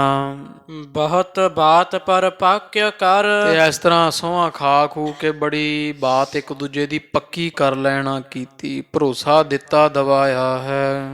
ਦੇਜ ਗੁਰ ਕਰ ਆਵਾ, ਤੇ ਬ੍ਰਾਹਮਣ ਗੁਰੂ ਅਰਜਨ ਦੇਵ ਜੀ ਮਹਾਰਾਜ ਦੇ ਘਰ ਵਿੱਚ ਉਹ ਜ਼ਹਿਰ ਲੈ ਕੇ ਨਾ ਪ੍ਰਿਥੀ ਚੰਦ ਤੋਂ ਤੇ ਮਹਾਰਾਜ ਦੇ ਘਰ ਵਿੱਚ ਆ ਪਹੁੰਚਿਆ ਹੈ। ਪ੍ਰਿਥੀਏ ਨੇ ਜੋ ਬਿਖਦਈ, ਜਿਹੜੀ ਜ਼ਹਿਰ ਪ੍ਰਿਥੀ ਚੰਦ ਨੇ ਇਸ ਬ੍ਰਾਹਮਣ ਨੂੰ ਸਤਿਗੁਰਾਂ ਵਾਸਤੇ ਦਿੱਤੀ ਹੈ ਸੀ, ਸੋ ਸਿਰ ਧਰ ਲਿਆਵਾ, ਉਹ ਇਹਨੇ ਪੱਗ ਵਿੱਚ ਟੰਗ ਲਈ। ਪੱਗ ਵਿੱਚ ਜ਼ਹਿਰ ਟੰਗ ਕੇ ਬ੍ਰਾਹਮਣ ਮਹਾਰਾਜ ਦੇ ਘਰ ਆ ਪਹੁੰਚਿਆ ਹੈ। ਦੋਹਰਾ ਪਾਹਨ ਸੋ ਪੀਸਣ ਕਰੀ, ਇੱਕ ਰਸੋਈ ਵਿੱਚ ਜਾ ਕੇ ਬਚਾ ਕੇ ਨਾ ਤੇ ਪੱਥਰ ਦੇ ਨਾਲ ਚੰਗੀ ਤਰ੍ਹਾਂ ਜ਼ਹਿਰ ਦੀ ਡਲੀ ਨੂੰ ਪੀਸ ਕੇ ਬਰੀਕ ਕੀਤਾ ਹੈ। ਆਤ ਸੂਖਮ ਤਿਸ ਰਾਤ, ਤੇ ਉਹ ਰਾਤ ਅੱਧੀ ਕੁ ਰਾਤ ਨੂੰ ਉੱਠ ਕੇ ਬਹੁਤ ਬਰੀਕ ਜ਼ਹਿਰ ਕਰ ਲਿਆ ਹੈ ਪੀ ਕੇ। ਪੁਰੀ ਬਾਂਧ ਸਿਰ ਮਹਿ ਧਰੀ, ਉਹਦੀ ਚੰਗੀ ਪੁੜੀ ਬੰਨ ਕੇ ਬਰੀਕ ਪੀਸ ਕੇ ਪੱਗ ਦੇ ਵਿੱਚ ਫੇਰ ਬੰਨ ਲਈ ਹੈ। ਉੱਠ ਕਰ ਦੈ ਹਾਂ ਪ੍ਰਾਤ, ਤੇ ਮਨ ਚ ਵਿਚਾਰਿਆ ਵੀ ਹੁਣ ਜਦੋਂ ਦਿਨ ਚੜ੍ਹੇਗਾ ਸਾਹਿਬਜ਼ਾਦਾ ਦਹੀਂ ਛਕਦੇ ਆ ਨਾ, ਜਦੋਂ ਉਸ ਦਹੀਂ ਵਿੱਚ ਮੈਂ ਜ਼ਹਿਰ ਦੇ ਦੇਵਾਂਗਾ। ਰੈਣ ਸੈਨ ਕਰ ਪਰ ਰਹੇ, ਇਸ ਤਰ੍ਹਾਂ ਬ੍ਰਾਹਮਣ ਰਾਤ ਪਈ ਤੋਂ ਤੇ ਸੌਂ ਗਿਆ ਹੈ, ਬਰਾਜ ਗਿਆ ਹੈ। ਐਨ ਗੁਰੂ ਕੇ ਵਿਪਰ, ਗੁਰੂ ਕੇ ਇੱਥੇ ਹੀ ਰਹਿੰਦਾ ਸੀ ਜ਼ਿਆਦਾ। ਇੰਨਾ ਵੇਖੋ ਸਾਧ ਸੰਗਤ ਜੀ ਮਹਾਰਾਜ ਨੂੰ ਘਰ 'ਚ ਹੀ ਰੱਖਦੇ ਸੀ। ਤੇ ਗੁਰੂ ਕੇ ਘਰ ਵਿੱਚ ਹੀ ਇਹ ਦਿਨ ਰਾਤ ਰਹਿੰਦਾ ਹੈ। ਐਸ ਰਾਤ ਵੀ ਜਦੋਂ ਜ਼ਹਿਰ ਦੇਣਾ ਇੱਕ ਰਾਤ ਪਹਿਲਾਂ ਮਹਾਰਾਜ ਦੇ ਘਰ ਵਿੱਚ ਸੁੱਤਾ ਹੈ। ਪ੍ਰਾਤ ਹੋਤ ਜਾਗਤ ਭਏ, ਜਦੋਂ ਦਿਨ ਚੜਿਆ ਬ੍ਰਾਹਮਣ ਵੀ ਜਾਗਿਆ, ਸਾਰੇ ਜਾਗ ਉੱਠੇ ਹਨ। ਕਰਿਓ ਪਾਪ ਜਹ ਛਿਪਰ, ਤੇ ਹੁਣ ਮਨ ਚ ਵਿਚਾਰੀ ਵੀ ਕਿੱਥੇ ਪਾਪ ਕਰਾਂ, ਹਰਗੋਬਿੰਦ ਸਾਹਿਬ ਨੂੰ ਜ਼ਹਿਰ ਕਿਵੇਂ ਤੇ ਕਿੱਥੇ ਦੇਵਾਂ ਛਿਪ ਕਰਕੇ। ਦੋਹਰਾ ਭਈ ਪ੍ਰਾਤ ਉੱਠ ਵਿਪਰ ਨੇ, ਜਦੋਂ ਕਵੀ ਜੀ ਕਹਿੰਦੇ ਦਿਨ ਚੜਿਆ, ਉੱਠਦਿਆਂ ਸਾਰੀ ਇਸ ਪਾਪੀ ਬ੍ਰਾਹਮਣ ਨੇ ਹਰ ਗੋਬਿੰਦ ਲੈ ਗੋਦ, ਧੰਨ ਗੁਰੂ ਹਰਗੋਬਿੰਦ ਸਾਹਿਬ ਮਹਾਰਾਜ ਨੂੰ ਗੋਦੀ ਚੁੱਕ ਲਿਆ। ਅਜੇ ਦਿਨ ਚੜਿਆ ਹੀ ਹੈ, ਚੜਦਿਆਂ ਸਾਰ ਜ਼ਹਿਰ ਜੂ ਦੇਣਾ, ਤੇ ਹਰਗੋਬਿੰਦ ਸਾਹਿਬ ਨੂੰ ਉੱਠਦਿਆਂ ਸਾਰ ਜਾ ਕੇ ਸਿੱਧਾ ਤੇ ਆਪਣੇ ਕੁਛੜ ਚੁੱਕ ਲਿਆ ਹੈ। ਇਤ ਉਤ ਲਗਿਓ ਖਿਲਾਵਨੇ, ਤੇ ਇਧਰ ਉਧਰ ਖਡਾਉਂਦਾ ਫਿਰਦਾ, ਕਦੇ ਪਰਦੇ ਵਿਖਾਉਂਦਾ, ਕਦੇ ਕਿਸੇ ਪਾਸੇ ਲੈ ਜਾਂਦਾ, ਇਸ ਤਰ੍ਹਾਂ ਖਡਾਉਣੇ ਵਿਖਾਉਂਦਾ, ਖਡਾਉਂਦਾ ਤੇ ਇਧਰ ਉਧਰ ਕਰਦਾ, ਪਾਸਾ ਜਾਂ ਕਰਦਾ ਫਿਰਦਾ ਹੈ। ਗੰਗਾ ਦਿਖਤ ਪ੍ਰਮੋਦ, ਤੇ ਮਾਤਾ ਗੰਗਾ ਜੀ ਨੂੰ ਕੀ ਪਤਾ, ਮਾਤਾ ਜੀ ਬੜੇ ਖੁਸ਼ ਹੁੰਦੇ ਵੀ ਸਾਡਾ ਸਾਹਿਬਜ਼ਾਦਾ ਬ੍ਰਾਹਮਣ ਜੀ ਨਾਲ ਬਹੁਤ ਖੁਸ਼ ਰਹਿੰਦਾ ਹੈ। ਨਿਸ਼ਾਨੀ ਛੰਦ ਦਾਸੀ ਦਧ ਲਿਆਵਤ ਭਈ, ਉਹਨੇ ਨੂੰ ਰੋਜ਼ ਦਹੀਂ ਜੂ ਛਕਦੇ ਸੀ ਸਾਹਿਬਜ਼ਾਦਾ, ਤੇ ਮਾਤਾ ਗੰਗਾ ਦੇਵੀ ਦੇ ਘਰੋਂ ਦਾਸੀ ਜਿਹੜੀ ਰਹਿੰਦੀ ਹੈ ਇੱਥੇ, ਉਹ ਬਹੁਤ ਫੁੱਟ ਦਹੀਂ ਦੇ ਕੱਢ ਕੇ ਸਾਹਿਬਜ਼ਾਦੇ ਵਾਸਤੇ ਕਟੋਰੀ ਲੈ ਆਈ ਹੈ। ਬਾਹ ਮਧਰ ਮਲਾਈ, ਜਿਹਦੇ ਉੱਪਰ ਬੜੀ ਮਿੱਠੀ ਮਲਾਈ ਜਿਹੜੀ ਵੈ ਪਾਈ ਹੋਈ ਹੈ। ਅਲਪ ਕਟੋਰਾ ਰਜਤ ਕੋ, ਤੇ ਛੋਟਾ ਜਿਹਾ ਸਾਧ ਸੰਗਤ ਜੀ ਚਾਂਦੀ ਦਾ ਕਟੋਰੇ ਵਿੱਚ ਗੁਰੂ ਹਰਗੋਬਿੰਦ ਸਾਹਿਬ ਮਹਾਰਾਜ ਜੀ ਨੂੰ ਛਕਾਇਆ ਕਰਦੇ ਸੀ। ਛੋਟੀ ਜੀ ਚਾਂਦੀ ਦੀ ਕੌਲੀ ਕਟੋਰੀ ਬਣੀ ਹੋਈ ਹੈ, ਜਿਹਦੇ ਵਿੱਚ ਦਹੀਂ ਪਾਇਆ ਹੈ। ਜਿਸ ਮਿਹਨਤ ਖਾਈ, ਇਸੇ ਦੇ ਵਿੱਚ ਹੀ ਸਤਿਗੁਰੂ ਜੀ ਰੋਜ਼ ਦਹੀਂ ਛਕਿਆ ਕਰਦੇ ਹਨ। ਤਬ ਦੇ ਜੋ ਨਿਜ ਘਰ ਮੋਲਿਓ, ਤੇ ਬ੍ਰਾਹਮਣ ਉਹ ਅੱਗੇ ਕਈ ਵਾਰੀ ਦਾਸੀ ਖਵਾ ਦਿੰਦੀ, ਬ੍ਰਾਹਮਣ ਨੂੰ ਕਹਿੰਦਾ ਦਾਸੀ ਨੂੰ ਲਿਆਓ, ਭੈਣ ਜੀ ਅੱਜ ਮੈਂ ਦਹੀਂ ਖਵਾਉਣਾ ਸਾਹਿਬਜ਼ਾਦੇ ਨੂੰ। ਉਹ ਮਾਈ ਤੋਂ ਬ੍ਰਾਹਮਣ ਨੇ ਚਲਾਕੀ ਨਾਲ ਉਹ ਕਟੋਰੀ ਪਕੜ ਲਈ ਹੈ। ਸਭ ਅੱਖ ਬਚਾਏ, ਤੇ ਸਾਰਿਆਂ ਤੋਂ ਹੁਣ ਅੱਖ ਜੀ ਬਚਾਉਂਦਾ ਫਿਰਦਾ ਹੈ। ਘਰ ਉਪਰ ਕਰ ਗਇਓ ਤਹਾਂ, ਤੇ ਖਡਾਉਂਦਾ ਨਾ ਸਾਹਿਬਜ਼ਾਦੇ ਹਰਗੋਬਿੰਦ ਸਾਹਿਬ ਨੂੰ ਤੇ ਘਰ ਦੀ ਦੂਜੀ ਛੱਤ ਤੇ ਭਾਵ ਚੁਬਾਰੇ ਦੇ ਵਿੱਚ ਉੱਪਰਲੇ ਪਾਸੇ ਲੈ ਗਿਆ ਹੈ, ਨਹਿ ਅਪਰ ਦਿਖਾਏ, ਤਾਂ ਕਿ ਕੋਈ ਹੋਰ ਮੇਰੇ ਪਾਪ ਨੂੰ ਵੇਖ ਨਾ ਲਵੇ, ਕਿਸੇ ਨੂੰ ਪਤਾ ਨਾ ਲੱਗੇ ਮੇਰੇ ਜ਼ਹਿਰ ਦਿੱਤੇ ਦਾ। ਧਰਿਓ ਕਟੋਰਾ ਤਾਕ ਮਹਿ, ਤੇ ਉੱਥੇ ਸਾਧ ਸੰਗਤ ਦੀ ਲਿਜਾ ਕੇ, ਤੇ ਜਿਵੇਂ ਕੋਈ ਦਰੀਚੀ ਬਣੀ ਹੁੰਦੀ ਨਾ, ਕੋਈ ਵਧੇਰਾ ਵਾਧਾ ਜਿਹਾ, ਉੱਥੇ ਲਿਜਾ ਕੇ ਉਹ ਦਹੀਂ ਦਾ ਕਟੋਰਾ ਰੱਖ ਦਿੱਤਾ ਹੈ। ਸੋ ਪਰੀ ਨਿਕਾਰੀ, ਤੇ ਉਹ ਪੱਗ ਖੋਲ ਕੇ ਵਿੱਚੋਂ ਪੁੜੀ ਜਿਹੜੀ ਆ ਉਹ ਕੱਢ ਲਈ ਹੋਈ ਹੈ। ਦਦ ਮਹਿਦੀਨ ਸਚਾਰ ਕਰ, ਤੇ ਸਾਰੀ ਪੁੜੀ ਬਰੀਕ ਜ਼ਹਿਰ ਜਿਹੜੀ ਹੈ ਉਹ ਦਹੀਂ ਦੇ ਉੱਪਰ ਧੂੜ ਦਿੱਤੀ ਵੈ, ਵਿੱਚ ਅੰਗੂਰੀ ਮਾਰੀ, ਤੇ ਉਂਗਲ ਜੀ ਮਾਰ ਕੇ ਉਹਨੂੰ ਚੰਗੀ ਤਰ੍ਹਾਂ ਰਲਾਉਂਦਾ ਪਿਆ ਹੈ। ਨੀਕੋ ਦਿਓ ਮਿਲਾਏ ਕੈ, ਚੰਗੀ ਤਰ੍ਹਾਂ ਉਂਗਲ ਮਾਰ ਕੇ ਸਾਰੇ ਦਹੀਂ ਦੇ ਵਿੱਚ ਜ਼ਹਿਰ ਐ ਮੇਲ ਦਿੱਤੀ, ਪਤਾ ਨਾ ਚੱਲ ਜਾਵੇ, ਨਹਿ ਲਖੀਐ ਨਿਆਰੇ, ਵੀ ਕਿਸੇ ਨੂੰ ਪਤਾ ਨਾ ਲੱਗੇ ਵੀ ਦਹੀਂ ਵਿੱਚ ਜ਼ਹਿਰ ਪਾਇਆ, ਵੱਖਰਾ ਨਾ ਲੱਗੇ ਜ਼ਹਿਰ। ਉੱਤੇ ਧੂੜ ਕੇ ਤੇ ਚੰਗੀ ਤਰ੍ਹਾਂ ਹੱਥ ਦੇ ਨਾਲ ਹਿਲਾ ਕੇ ਜ਼ਹਿਰ ਨੂੰ ਤੇ ਦਹੀਂ ਨੂੰ ਇੱਕ ਕਰ ਦਿੱਤਾ ਹੈ। ਧਰਕਤ ਛਾਤੀ ਤਰਾਸ ਕਰ, ਉਹ ਡਰਦਾ ਵੀ ਹੈ, ਤੇ ਛਾਤੀ ਇਹਦੀ ਠੱਪ ਵੱਜਦੀ ਹੈ, ਦਿਲ ਧੜਕਦਾ ਫਿਰਦਾ ਹੈ। ਇਤ ਉਤ ਹੈ ਨਿਹਾਰੇ, ਤੇ ਇਧਰ ਉਧਰ ਨਾਲੇ ਕਵੀ ਜੀ ਕਹਿੰਦੇ ਦਹੀਂ ਦੇ ਵਿੱਚ ਜ਼ਹਿਰ ਲਾਈ ਜਾਂਦਾ ਕਿਸੇ ਵਾਧੇ ਤੇ ਰੱਖ ਕੇ, ਤੇ ਨਾਲੇ ਇਧਰ ਉਧਰ ਵੇਖਦਾ ਹੈ, ਛਾਤੀ ਥੜਪ ਵੱਜਦੀ ਹੈ, ਡਰਦਾ ਹੈ, ਭੈ ਮੰਨਦਾ ਹੈ। ਵਿਪਰ ਛਿਪਰ ਕੋ ਕਰਤ ਭਾ, ਇਸ ਤਰ੍ਹਾਂ ਕਹਿੰਦੇ ਇਹ ਬ੍ਰਾਹਮਣ ਚੋਰੀ ਇਹ ਸਾਰਾ ਕੰਮ ਕਰੀ ਜਾਂਦਾ ਹੈ। ਗਹਿ ਹਾਥ ਕਟੋਰਾ, ਤੇ ਚੰਗੀ ਤਰ੍ਹਾਂ ਰਲਾ ਕੇ ਦਹੀਂ ਵਿੱਚ ਜ਼ਹਿਰ ਤੇ ਚਾਂਦੀ ਦੀ ਕਟੋਰੀ ਹੱਥ ਵਿੱਚ ਪਕੜ ਲਈ ਹੈ। ਲੱਗਿਓ ਪਿਲਾਵਣ ਉੱਪਰੇ, ਤੇ ਕੁਛੜ ਚੁੱਕੇ ਹੋਏ ਹਰਗੋਬਿੰਦ ਸਾਹਿਬ, ਤੇ ਉਹਨਾਂ ਨੂੰ ਪਿਆਉਣ ਲੱਗ ਪਿਆ ਹੈ। ਕਰ ਮੁਖ ਕੀ ਓਰਾ, ਗੁਰੂ ਹਰਗੋਬਿੰਦ ਸਾਹਿਬ ਮਹਾਰਾਜ ਦੇ ਮੂੰਹ ਦੇ ਲਾਲ ਜਾ ਕੌਲੀ ਜਿਹੜੀ ਕਟੋਰੀ ਚਾਂਦੀ ਦੀ ਉਹ ਲਾ ਦਿੱਤੀ ਹੈ। ਸ਼੍ਰੀ ਗੁਰ ਹਰਗੋਬਿੰਦ ਜੀ, ਤੇ ਇਹ ਸਾਧ ਸੰਗਤ ਜੀ ਕਿਹੜਾ ਕੋ ਆਮ ਸਧਾਰਨ ਬਾਲਕ ਸਨ, ਉਹ ਪਰਮੇਸ਼ਰ ਹੈ ਤੇ ਹੈ ਅੰਤਰਜਾਮੀ। ਧੰਨ ਗੁਰੂ ਹਰਗੋਬਿੰਦ ਸਾਹਿਬ ਮਹਾਰਾਜ ਸੱਚੇ ਪਾਤਸ਼ਾਹ ਗੁਰੂ ਨਾਨਕ ਦੇਵ ਜੀ ਪਾਤਸ਼ਾਹ ਦੇ 6ਵੇਂ ਗੱਦੀ ਨਿਸ਼ੀਨ ਹੈ। ਸਭ ਜਾਣਗੇ ਮਹਾਰਾਜ ਗੁਰੂ ਹਰਗੋਬਿੰਦ ਸਾਹਿਬ ਵੀ ਇਹ ਬ੍ਰਾਹਮਣ ਕੀ ਪਾਪ ਕਮਾਉਂਦਾ ਹੈ। ਸਭ ਅੰਤਰ ਜਾਮੀ। ਕਿਉਂਕਿ ਸੱਚੇ ਪਾਤਸ਼ਾਹ ਜੀ ਸਾਰਿਆਂ ਦੇ ਦਿਲਾਂ ਦੀਆਂ ਜਾਣਨ ਵਾਲੇ ਹਨ। ਨਾਕ ਐਂਠ ਫੇਰਿਓ ਬਦਨ। ਤੇ ਜਦੋਂ ਇਹ ਕੌਲੀ ਮੂੰਹ ਨੂੰ ਲਾਉਂਦਾ ਨਾ ਕਟੋਰੀ, ਤੇ ਸੱਚੇ ਪਾਤਸ਼ਾਹ ਜੀ ਨੱਕ ਜਾ ਚੜਾਉਂਦੇ ਜਿਵੇਂ ਬੱਚੇ ਕਰਦੇ ਆ, ਤੇ ਮੂੰਹ ਜਾਂ ਦੂਜੇ ਪਾਸੇ ਘੁਮਾ ਲੈਂਦੇ ਹਨ। ਲਖ ਕੈ ਦਿਜ ਖਾਮੀ। ਤੇ ਜਾਣ ਲਿਆ ਹਰਗੋਬਿੰਦ ਸਾਹਿਬ ਨੇ ਵੀ ਬ੍ਰਾਹਮਣ ਵਿੱਚ ਬੜੀ ਵੱਡੀ ਖਾਮੀ, ਇਹਦੇ ਮਨ ਵਿੱਚ ਪਾਪ ਆਇਆ ਹੋਇਆ ਤੇ ਸਾਨੂੰ ਜ਼ਹਿਰ ਦੇ ਕੇ ਮਾਰਨ ਨੂੰ ਫਿਰਦਾ ਹੈ। ਦਿਜਨੇ ਬਲ ਤੇ ਮੋਰ ਮੁਖ। ਤੇ ਹਰਗੋਬਿੰਦ ਸਾਹਿਬ ਜਦੋਂ ਮੂੰਹ ਘਮਾਉਂਦੇ ਆ ਨਾ, ਤੇ ਬ੍ਰਾਹਮਣ ਫਿਰ ਉਮਰ 'ਚ ਵੱਡਾ ਹੈ, ਉਹ ਧੱਕੇ ਨਾਲ ਜਿੱਧਰ ਮੂੰਹ ਲਿਜਾਂਦੇ ਉਧਰ ਕੌਲੀ ਜਿਹੜੀ ਕਟੋਰੀ ਆ ਲੈ ਜਾਂਦਾ, ਖਿੱਚ ਕੇ ਸਤਿਗੁਰਾਂ ਦਾ ਮੂੰਹ ਮੋੜਦਾ ਹੈ ਕੌਲੀ ਵਾਲੇ ਪਾਸੇ ਨੂੰ। ਕੀ ਸਮੁਖ ਕਟੋਰਾ। ਤੇ ਮੂੰਹ ਆਪਦੇ ਵੱਲ ਖਿੱਚ ਕੇ ਤੇ ਫਿਰ ਕਟੋਰੀ ਜਿਹੜੀ ਹੈ ਉਹ ਅੱਗੇ ਕਰ ਦਿੰਦਾ, ਬੁੱਲਾਂ ਨਾਲ ਛਹਾਉਂਦਾ ਹੈ। ਬਾਕ ਕਰੂਰ ਤੇ ਝਿਰਕ ਤੋ। ਤੇ ਜਦੋਂ ਨਹੀਂ ਨਾ ਹਰਗੋਬਿੰਦ ਸਾਹਿਬ ਛਕਦੇ, ਮੂੰਹ ਮੀਟਿਆ ਹੋਇਆ, ਤੇ ਹਰਗੋਬਿੰਦ ਸਾਹਿਬ ਮਹਾਰਾਜ ਐ ਪਾਸਾ ਆਸਾ ਕਰ ਲੈਂਦੇ, ਕਦੇ ਉਧਰ ਮੂੰਹ ਕਰ ਲੈਂਦੇ ਆ, ਉਧਰ ਕਟੋਰੀ ਲਿਜਾਂਦਾ ਦੂਜੇ ਪਾਸੇ ਕਰ ਲੈਂਦੇ ਆ। ਜਦੋਂ ਵੇਖਿਆ ਵੀ ਇਹ ਤਾਂ ਛਕਦੇ ਨਹੀਂ ਪਏ ਦਹੀਂ, ਤੇ ਬ੍ਰਾਹਮਣ ਨੇ ਫਿਰ ਝਿੜਕ ਜੀ ਮਾਰਨ ਲੱਗ ਪਿਆ ਹੈ, ਝਿੜਕਾਂ ਦਿੰਦਾ ਆਨੇ ਜੇ ਕੱਢਦਾ ਹੈ। ਹਾਉ ਇਤ ਓਰਾ। ਤੇ ਕਈ ਇਧਰ ਉਧਰ ਜਦੋਂ ਵੇਖਦੇ ਆ, ਗੁਰੂ ਹਰਗੋਬਿੰਦ ਸਾਹਿਬ ਮਹਾਰਾਜ ਮੁੱਖ ਇਧਰ ਉਧਰ ਕਰਦੇ ਆ, ਤੇ ਇਹ ਬ੍ਰਾਹਮਣ ਬਹੁਤ ਝਿੜਕਦਾ ਰਹਿੰਦਾ, ਅੱਗੋਂ ਬੋਲਦਾ ਹੈ ਵੀ ਇਧਰ ਮੂੰਹ ਕਰ ਸਾਹਿਬਜ਼ਾਦੇ, ਦਹੀਂ ਛਕਦਾ ਕਿਉਂ ਨਹੀਂ ਭਾਈ ਤੂੰ, ਇਸ ਤਰ੍ਹਾਂ ਦਬਕੇ ਜੇ ਮਾਰਦਾ ਹੈ। ਆਵਹਿ ਗਹਿ ਲੈ ਜਾਏਗੋ। ਤੇ ਕਹਿੰਦਾ ਜਿਵੇਂ ਬੱਚੇ ਨੂੰ ਕਹਿ ਦਿੰਦੇ, ਉਹ ਕੋਈ ਮਾਊ ਕਹਿ ਦਿੰਦਾ, ਕੋਈ ਹਊਆ, ਕਹਿੰਦੇ ਹਊਆ ਆ ਜਾਊਗਾ, ਸਾਹਿਬਜ਼ਾਦੇ ਬੰਦਿਆਂ ਤਰ੍ਹਾਂ ਚੁੱਪ ਕਰਕੇ ਦਹੀਂ ਛਕ ਲੈ, ਤੇ ਇਧਰ ਉਧਰ ਨਾ ਵੇਖਣਾ ਕਰ, ਨਹੀਂ ਤਾਂ ਤੈਨੂੰ ਉਹਨੇ ਚੁੱਕ ਕੇ ਲੈ ਜਾਣਾ ਹੈ। ਨਾ ਤੁਰ ਦਧ ਪੀਜੈ। ਹਾਂ, ਜੇ ਨਹੀਂ ਦੁੱਧ ਪੀਏਗਾ ਤੇ ਹਊਆ ਭਾਈ ਖਾ ਜਾਏਗਾ ਤੈਨੂੰ, ਇਸ ਕਰਕੇ ਚੁੱਪ ਕਰਕੇ ਦਹੀਂ ਛਕ ਲੈ, ਮੈਂ ਛਕਾਉਂਦਾ ਹਾਂ। ਅਧਿਕ ਮਧੁਰ ਹੈ ਸਵਾਦ ਮੈਂ। ਵੇਖ ਛਕ ਕੇ ਬਹੁਤ ਮਿੱਠਾ ਹੈ ਤੇ ਬਹੁਤ ਸਵਾਦ ਸੋਹਣਾ ਫੁੱਟ ਦਹੀਂ ਦੇ ਬਣੇ ਹੋਏ ਹਨ।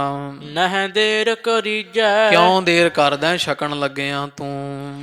ਹਰਗੋਬਿੰਦ ਸ਼੍ਰੀ ਮੁਖ ਤਬੈ। ਇਧਰ ਧੰਨ ਗੁਰੂ ਹਰਗੋਬਿੰਦ ਸਾਹਿਬ ਮਹਾਰਾਜ ਸਤਿਗੁਰਾਂ ਨੇ ਸ਼੍ਰੀ ਮੁਖ ਤੋਂ ਜਾਣਿਓ ਮਖ ਲਾਵੈ। ਜਾਣ ਲਿਆ ਮਹਾਰਾਜ ਨੇ ਸੱਚੇ ਪਾਤਸ਼ਾਹ ਜੀਆਂ ਤੋਂ। ਪੰਗਤੀ ਛੱਡ ਗਿਆ ਤੂੰ, ਸ਼੍ਰੀ ਹਾਂ ਜਾਣਿਓ ਤੋ ਹਰਗੋਬਿੰਦ ਸ਼੍ਰੀ ਹਰਗੋਬਿੰਦ ਤਬੈ ਜਾਣਿਓ, ਮੁਖ ਜਾਣਿਓ ਤੇ ਅਰਥ ਵਾਸਤੇ ਵਿਸ਼ਰਾਮ। ਧੰਨ ਗੁਰੂ ਹਰਗੋਬਿੰਦ ਸਾਹਿਬ ਮਹਾਰਾਜ ਜੀ ਜਾਣ ਗਏ ਹੈ ਵੀ ਇਹ ਬ੍ਰਾਹਮਣ ਸਾਡੇ ਮੁਖ ਨਾਲ ਕਿਉਂ ਦਹੀਂ ਵਾਰ-ਵਾਰ ਛਹਾਉਂਦਾ ਲਾਉਂਦਾ ਹੈ। ਛਲ ਤੇ ਬਲ ਕੋ ਕਰਤ ਹੈ। ਵੀ ਆਪਦੇ ਬਲ ਦੇ ਨਾਲ ਸਾਡੇ ਨਾਲ ਧੋਖਾ ਕਰਦਾ ਹੈ, ਦਹੀਂ ਵਿੱਚ ਜ਼ਹਿਰ ਮਿਲਾ ਕਰਕੇ ਸਾਨੂੰ ਖਵਾਉਣ ਨੂੰ ਫਿਰਦਾ ਹੈ।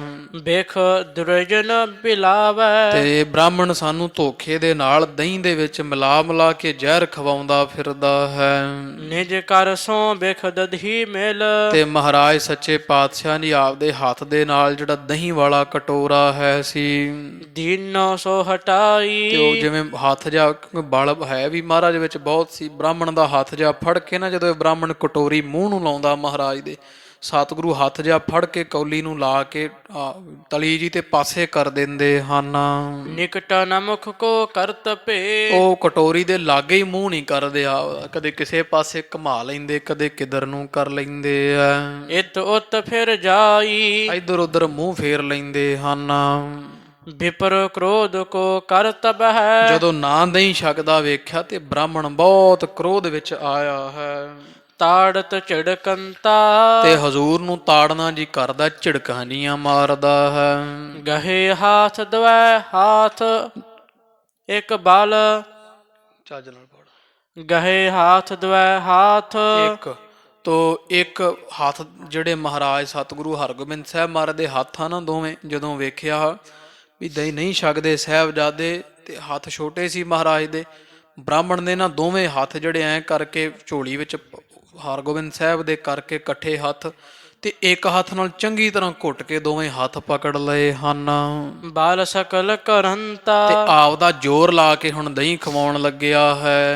ਦੁਤੀਏ ਹਾਥ ਸੋ ਦਦ ਗਹਿਓ। ਇੱਕ ਹੱਥ ਨਾਲ ਕਟੋਰੀ ਫੜ ਲਈ, ਦੂਜੇ ਹੱਥ ਨਾਲ ਬ੍ਰਾਹਮਣ ਨੇ ਹਜ਼ੂਰ ਦੇ ਦੋਵੇਂ ਹੀ ਹੱਥ ਘੁੱਟ ਕੇ, ਹੁਣ 5 ਸਾਲ ਦੇ ਬੱਚੇ ਦੀਆਂ ਬਾਹਾਂ ਕਿੱਡੇ ਕੁ ਹੱਥ ਹੁੰਦੇ ਕਿਤੇ, ਤੇ ਬ੍ਰਾਹਮਣ ਨੇ ਦੋਵੇਂ ਹੱਥ ਐਨ ਘੁੱਟ ਕੇ ਨੂੜ ਲਏ ਹਰਗੋਬਿੰਦ ਸਾਹਿਬ ਦੇ।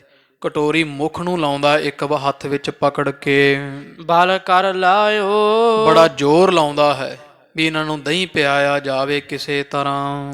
ਨੇਤਰ ਦਿਖਾਵਤ ਲਾਲ ਕਰ। ਤੇ ਕਦੇ ਲਾਲ ਜੀਆਂ ਅੱਖਾਂ ਕਰਕੇ ਦਬਕਾ ਜਿਹਾ ਮਾਰ ਕੇ ਵਿਖਾਉਂਦਾ, ਡਰਾਵੇ ਦਿੰਦਾ ਹੈ। ਬਲ ਤਰਾਸ ਉਪਾਇਓ। ਬੜਾ ਡਰ ਪੈਦਾ ਕਰਦਾ ਵੀ ਮੈਂ ਦਬਕੇ ਨਾਲ ਹੀ ਦਹੀਂ ਖਵਾ ਲਵਾਂ, ਸ਼ਾਇਦ ਮੇਰਾ ਦਬਕਾ ਸੁਣ ਕੇ ਦਹੀਂ ਖਾ ਲੈਣਗੇ। ਕਦੇ ਦਬਕੇ ਜੇ ਮਾਰਦਾ, ਝਿੜਕਾਂ ਜੀਆਂ ਦਿੰਦਾ, ਕਦੇ ਬਾਹਾਂ ਮਰੋੜਦਾ, ਕਦੇ ਹਜ਼ੂਰ ਦੇ ਦੋਵੇਂ ਹੱਥ ਇਕੱਠੇ ਕਰਕੇ ਉਹਨਾਂ ਨੂੰ ਘੁੱਟਦਾ। ਤੇ ਜਿਵੇਂ ਬੱਚਿਆਂ ਦਾ ਮੂੰਹ ਨਹੀਂ ਕਈ ਵਾਰੀ ਫੜ ਲੈਂਦੇ ਹੁੰਦੇ ਉਹ ਜਵਾੜਿਆਂ ਤੋਂ, ਤੇ ਘੁੱਟ ਕੇ ਜਿੱਦਾਂ ਦਵਾਈ ਆਦਿਕ ਦਿੰਦੇ, ਇਸ ਤਰ੍ਹਾਂ ਹਰਗੋਬਿੰਦ ਸਾਹਿਬ ਮਹਾਰਾਜ ਦਾ ਮੂੰਹ ਘੁੱਟਦਾ ਫੜ ਫੜ ਕੇ ਵੀ ਮੂੰਹ ਖੋਲਣ। ਤੇ ਇੱਕ ਵਾਰੀ ਧੱਕੇ ਨਾਲ ਇਹਨਾਂ ਦੇ ਮੂੰਹ ਵਿੱਚ ਦਹੀਂ ਪਾ ਦੇਈ, ਜਦੋਂ ਇੱਕ ਵਾਰੀ ਗਲ ਲੰਘ ਗਿਆ, ਪੇਟ ਨੂੰ ਗਿਆ ਤੇ ਆਪੇ ਮਰ ਜਾਣਗੇ। ਇਸ ਤਰ੍ਹਾਂ ਬਹੁਤ ਜ਼ੋਰ ਲਾਉਂਦਾ ਹੈ ਬ੍ਰਾਹਮਣ ਜ਼ਹਿਰ ਦੇਣ ਵਾਸਤੇ। ਹਰਗੋਬਿੰਦ ਮੁਖ ਬਲ ਤਰੇ। ਹਰਗੋਬਿੰਦ ਸਾਹਿਬ ਮਹਾਰਾਜ ਮੁਖ ਵਿੱਚ ਬੜਾ ਬਲ ਰੱਖਦੇ ਆ, ਗਰਦਨ ਕਦੇ ਕਿਸੇ ਪਾਸੇ ਘੁਮਾ ਲੈਂਦੇ, ਤੇ ਹੱਥ ਨਹੀਂ ਆਉਂਦੇ ਹਨ।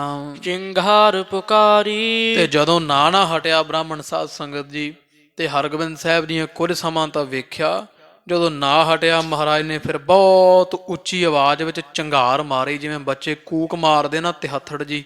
ਤੇ ਹਰਗੋਬਿੰਦ ਸਾਹਿਬ ਮਹਾਰਾਜ ਨੇ ਬਹੁਤ ਉੱਚੀ ਕੂਕ ਮਾਰੀ, ਚੀਕ ਮਾਰੀ ਹੈ। ਸ਼ੋਰ ਕਰਿਓ ਉੱਚੇ ਮਹਾ। ਤੇ ਸਾਰੇ ਮਹਿਲ ਵਿੱਚ ਸ਼ੋਰ ਸੁਣਦਾ ਹਰਗੋਬਿੰਦ ਸਾਹਿਬ ਦਾ। ਉੱਚੀ ਉੱਚੀ ਮਹਾਰਾਜ ਰੌਲਾ ਪਾਉਣ ਲੱਗੇ, ਚੀਕਾਂ ਮਾਰਨ ਲੱਗੇ ਹਨ। ਰੋਦਤ ਰਬ ਭਾਰੀ। ਤੇ ਜਿਵੇਂ ਬੜਾ ਰੋਣ ਨਿਕਲਦਾ, ਉੱਚੀ ਉੱਚੀ ਆਵਾਜ਼ ਵਿੱਚ ਹਰਗੋਬਿੰਦ ਸਾਹਿਬ ਰੋਣ ਲੱਗ ਪਏ ਆ, ਚੀਕਾਂ ਮਾਰਦੇ ਜਿਵੇਂ ਛੋਟੇ ਬਾਲਕ ਰੋਂਦੇ ਆ। ਉੱਚੀ ਉੱਚੀ ਚੀਕਾਂ ਨਿਕਲਦੀਆਂ, ਸਤਿਗੁਰੂ ਜੀ ਨਾਲ ਰੋਂਦੇ ਆ, ਜਣਾਉਂਦੇ ਆ ਵੀ ਬ੍ਰਾਹਮਣ ਪਾਪ ਕਰ ਰਿਹਾ ਹੈ। ਦਧੀ ਲਗਾਈ ਅਧਰ ਸੋ। ਤੇ ਇਹ ਬ੍ਰਾਹਮਣ ਜਦੋਂ ਮਹਾਰਾਜ ਚੀਕਦੇ ਨਾ, ਮੂੰਹ ਖੋਲਦੇ ਆ, ਤੇ ਦਬ ਦਬ ਕਟੋਰੀ ਜਿਹੜੀ ਵੀ ਹੁਣ ਮੂੰਹ ਵਿੱਚ ਪਾ ਦਈਏ ਦਹੀਂ ਹੱਲੇ ਨਾਲ। ਮਹਾਰਾਜ ਜਦੋਂ ਰੋਂਦੇ ਆ ਨਾ, ਚੀਕ ਮਾਰਦੇ ਆ ਪਾਸੇ ਮੂੰਹ ਕਰਕੇ, ਇਹ ਪਾਪੀ ਬ੍ਰਾਹਮਣ ਉਧਰ ਹੀ ਕਟੋਰਾ ਲਿਜਾ ਕੇ ਤੇ ਦਬ ਦਬ ਮੂੰਹ ਵਿੱਚ ਦਹੀਂ ਪਾਉਣ ਦੀ ਕਰਦੇ ਆ। ਸਤਿਗੁਰੂ ਮੁਖ ਮੀਟ ਲੈਂਦੇ ਆ ਉਦੋਂ। ਤੋ ਬੁੱਲਾਂ ਨੂੰ ਜਿਹੜਾ ਨਾ ਹਜ਼ੂਰ ਦੇ ਦਹੀਂ ਲੱਗਿਆ ਹੋਇਆ ਹੈ। ਦਿਜ ਅਧਮ ਸਜੋਰੇ। ਇਹੋ ਜਿਹਾ ਜ਼ੋਰ ਕਰਦਾ ਪਾਪੀ ਨੀਚ ਜਿਹੜਾ ਬ੍ਰਾਹਮਣ ਹੈ। ਤਉ ਸ਼ਬਦ ਅਤਿਸਸ ਕਰਿਓ। ਤੋ ਤਾਂ ਵੀ ਹਰਗੋਬਿੰਦ ਸਾਹਿਬ ਆਸਾ ਪਾਸਾ ਜਿਹਾ ਛਡਾ ਕੇ ਨਾ, ਹੱਥ ਜੇ ਕਦੇ ਬਾਂਹ ਛਡਾ ਲੈਂਦੇ ਆ ਤੇ ਰੋਣ ਲੱਗ ਜਾਂਦੇ, ਚੀਕ ਮਾਰ ਦਿੰਦੇ ਆ। ਜਦੋਂ ਮੂੰਹ ਖੋਲਦੇ ਚੀਕ ਵਾਸਤੇ, ਬ੍ਰਾਹਮਣ ਮੂੰਹ ਨੂੰ ਕਟੋਰੀ ਲਾਉਣ ਦੀ ਕੋਸ਼ਿਸ਼ ਕਰਦਾ, ਫਿਰ ਛਡਾ ਲੈਂਦੇ ਮਹਾਰਾਜ ਮੂੰਹ। ਇਹ ਜਦੋਂ ਫਿਰ ਪਾਸਾ ਆਸਾ ਹੁੰਦਾ, ਮੜ ਛਡਾ ਕੇ ਗੁਰੂ ਹਰਗੋਬਿੰਦ ਸਾਹਿਬ ਇਹਦੇ ਤੋਂ ਮੁੱਖ ਤੇ ਉੱਚੀ ਉੱਚੀ ਚੀਕਾਂ ਮਾਰਦੇ ਆ, ਰੋਂਦੇ ਪਏ ਹਨ। ਇਤ ਉਤ ਮਖ ਮੋਰੇ। ਤੇ ਇਧਰ ਉਧਰ ਆਪਦਾ ਬਚਾਅ ਕਰਦੇ ਹੋਏ ਮੁੱਖ ਮੋੜ ਰਹੇ ਹਨ। ਕਰ ਪਕਰੇ ਕਰ ਜੋਰ ਸੋ। ਇਹ ਪਾਪੀ ਬ੍ਰਾਹਮਣ ਨੇ ਭੱਜਣ ਦਿੰਦਾ ਨਹੀਂ ਹੈ। ਤੇ ਹਰਗੋਬਿੰਦ ਸਾਹਿਬ ਦੇ ਦੋਵੇਂ ਹੱਥ ਬੜੇ ਜ਼ੋਰ ਨਾਲ ਨੱਪੇ ਹੋਏ ਆ, ਪਕੜੇ ਹੋਏ ਹਨ। ਦਧ ਦੇਸ਼ ਮੁਖ ਫੇਰੈ। ਤੇ ਉਹ ਮੂੰਹ ਫੜ ਕੇ ਨਾ, ਇੱਕ ਹੱਥ ਜਿਵੇਂ ਗੋਡੇ ਥਲੇ ਦੋਵੇਂ ਹੱਥ ਰੱਖ ਕੇ ਨਾ ਹਰਗੋਬਿੰਦ ਸਾਹਿਬ ਦੇ, ਤੇ ਮੂੰਹ ਫੜ ਕੇ ਹਰਗੋਬਿੰਦ ਸਾਹਿਬ ਮਹਾਰਾਜ ਦਾ ਮੁੱਖ, ਤੇ ਇੱਕ ਹੱਥ 'ਚ ਕਟੋਰੀ ਫੜੀ ਹੋਈ ਹੈ। ਜਦੋਂ ਹਰਗੋਬਿੰਦ ਸਾਹਿਬ ਦੂਜੇ ਪਾਸੇ ਮੂੰਹ ਕਰਦੇ, ਢਾਇਆ ਹੋਇਆ ਹਰਗੋਬਿੰਦ ਸਾਹਿਬ ਨੇ ਪਾਪੀ ਬ੍ਰਾਹਮਣ ਨੇ, ਤੇ ਮੂੰਹ ਖਿੱਚ ਖਿੱਚ ਕੇ ਮਹਾਰਾਜ ਦਾ ਕਟੋਰੀ ਵੱਲ ਲੈ ਕੇ ਜਾਂਦਾ ਹੈ। ਕਿਆ ਹੋਵਤ ਹੈ ਤੋਹੇ ਕੋ। ਤੇ ਨਾਲੇ ਬਾਹਰ ਐਂ ਜਣਾਉਂਦਾ ਪਿਆ ਵੀ ਮੈਂ ਦਹੀਂ ਬੜੇ ਪਿਆਰ ਨਾਲ ਖਵਾਉਣਾ ਪਿਆ। ਕਹਿੰਦਾ, ਹੇ ਪੁੱਤਰ ਹਰਗੋਬਿੰਦ, ਲੈ ਖਾਂਦਾ ਕਿਉਂ ਨਹੀਂ ਦਹੀਂ ਅੱਜ? ਤੈਨੂੰ ਕੀ ਹੋਇਆ ਰੋਜ਼ ਮੈਥੋਂ ਦਹੀਂ ਛਕਦਾ ਹੈ? ਉੱਚੇ ਇਹ ਮਟੇਰਾ। ਉੱਚੀ ਉੱਚੀ ਸੁਣਾ ਕੇ ਕਹਿੰਦਾ ਵੀ ਸਾਹਿਬਜ਼ਾਦੇ ਹੀ ਜਿੱਦ ਕਰਦੇ ਪਏ ਆ, ਮੈਂ ਤਾਂ ਬਹੁਤ ਪਿਆਰ ਨਾਲ ਇਹਨਾਂ ਨੂੰ ਦਹੀਂ ਛਕਾਉਂਦਾ ਹਾਂ। ਜੇ ਨਹਿ ਪੀਵਤ ਅਬ ਭਲਾ। ਆਖਿਆ, ਹੈ ਪੁੱਤਰ ਸਾਹਿਬਜ਼ਾਦੇ ਹਰਗੋਬਿੰਦ ਸਾਹਿਬ, ਜੇ ਤੁਸਾਂ ਨੇ ਭਲਾ ਹੁਣ ਦਹੀਂ ਮੇਰੇ ਆਖੇ ਨਾ ਛਕਿਆ ਤਾਂ ਆਵਤ ਹੈ ਹਾਊ। ਹਊਆ, ਜਿਵੇਂ ਵੀ ਉਹ ਡਰਾਵਾ ਜਿਹਾ ਦਿੰਦੇ ਨਾ, ਵੀ ਹਊਆ ਆ ਜਾਵੇਗਾ, ਕੋਈ ਮਾਣੋ ਆ ਜਾਵੇਗੀ, ਜਾਂ ਇਸ ਤਰ੍ਹਾਂ ਬੱਚੇ ਨੂੰ ਜਿਵੇਂ ਡਰਾਵੇ ਦਿੰਦੇ। ਕਹਿੰਦੇ ਹਰਗੋਬਿੰਦ, ਜੇ ਨਾ ਦਹੀਂ ਛਕਿਆ ਭਾਈ, ਤੇ ਹਊਆ ਆ ਜਾਵੇਗਾ, ਤੈਨੂੰ ਚੁੱਕ ਕੇ ਲੈ ਜਾਵੇਗਾ। ਗਹਿ ਲੈ ਵਹਿ ਛੋੜੈ ਨਹੀਂ। ਤੇ ਤੈਨੂੰ ਛੱਡੇਗਾ ਨਹੀਂ ਫੜ ਕੇ ਜਦੋਂ ਲੈ ਗਿਆ ਤਾਂ। ਮੈਂ ਤੋ ਚੱਲ ਜਾਊ। ਤੇ ਮੈਂ ਤਾਂ ਆ ਫਿਰ ਇੱਥੋਂ ਪਾਸੇ ਆਸੇ ਹੋ ਜਾਣਾ, ਤੈਨੂੰ ਕਿਸੇ ਨੇ ਛਡਾਉਣਾ ਨਹੀਂ ਉਹਦੇ ਪਾਸੋਂ। ਫੇਰ ਘੇਰ ਬਹੁ ਕਰਤ ਹੈ। ਇਸ ਤਰ੍ਹਾਂ ਕਵੀ ਜੀ ਕਹਿੰਦੇ, ਫੇਰ ਫੇਰ ਕੇ ਘੇਰ ਘੇਰ ਕੇ ਹਜ਼ੂਰ ਨੂੰ ਹੇਰਾ ਫੇਰੀ ਨਾਲ ਦਹੀਂ ਛਕਾਉਣ ਵਾਸਤੇ। ਕਬੇ ਹੂੰ ਪਰਚਾਵੈ। ਤੇ ਕਈ ਵਾਰੀ ਪਰਚਾਵਾ ਜਾ ਮਿੱਠਾ ਜਿਹਾ ਬਣ ਜਾਂਦਾ, ਹਟ ਜਾਂਦਾ ਦਹੀਂ ਛਕਾਉਣੋਂ ਫਿਰ ਵੀ 2-4 ਮਿੰਟ ਛਿਣ ਵਾਸਤੇ। ਤੇ ਫਿਰ ਉਹਨੂੰ ਭਰੋਸੇ ਜਿਹੇ ਵਿੱਚ ਲੈ ਲੈਂਦਾ ਹਰਗੋਬਿੰਦ ਸਾਹਿਬ ਨੂੰ, ਮਿੱਠੀਆਂ ਜੀਆਂ ਮਾਰ ਕੇ ਫਿਰ ਦਹੀਂ ਖਵਾਉਣ ਦੀ ਕੋਸ਼ਿਸ਼ ਕਰਦਾ ਹੈ। ਹਾਥ ਗਰੀਬ ਡੇਢ ਗਹਿ ਰਹਿਓ। ਤੇ ਹਰਗੋਬਿੰਦ ਸਾਹਿਬ ਮਹਾਰਾਜ ਦੀ ਜਿਹੜੀ ਗਿੱਚੀ ਆ ਨਾ, ਪਿੱਛੋਂ ਜ਼ੋਰ ਨਾਲ ਘੁੱਟ ਕੇ ਪਕੜੀ ਹੋਈ ਹੈ।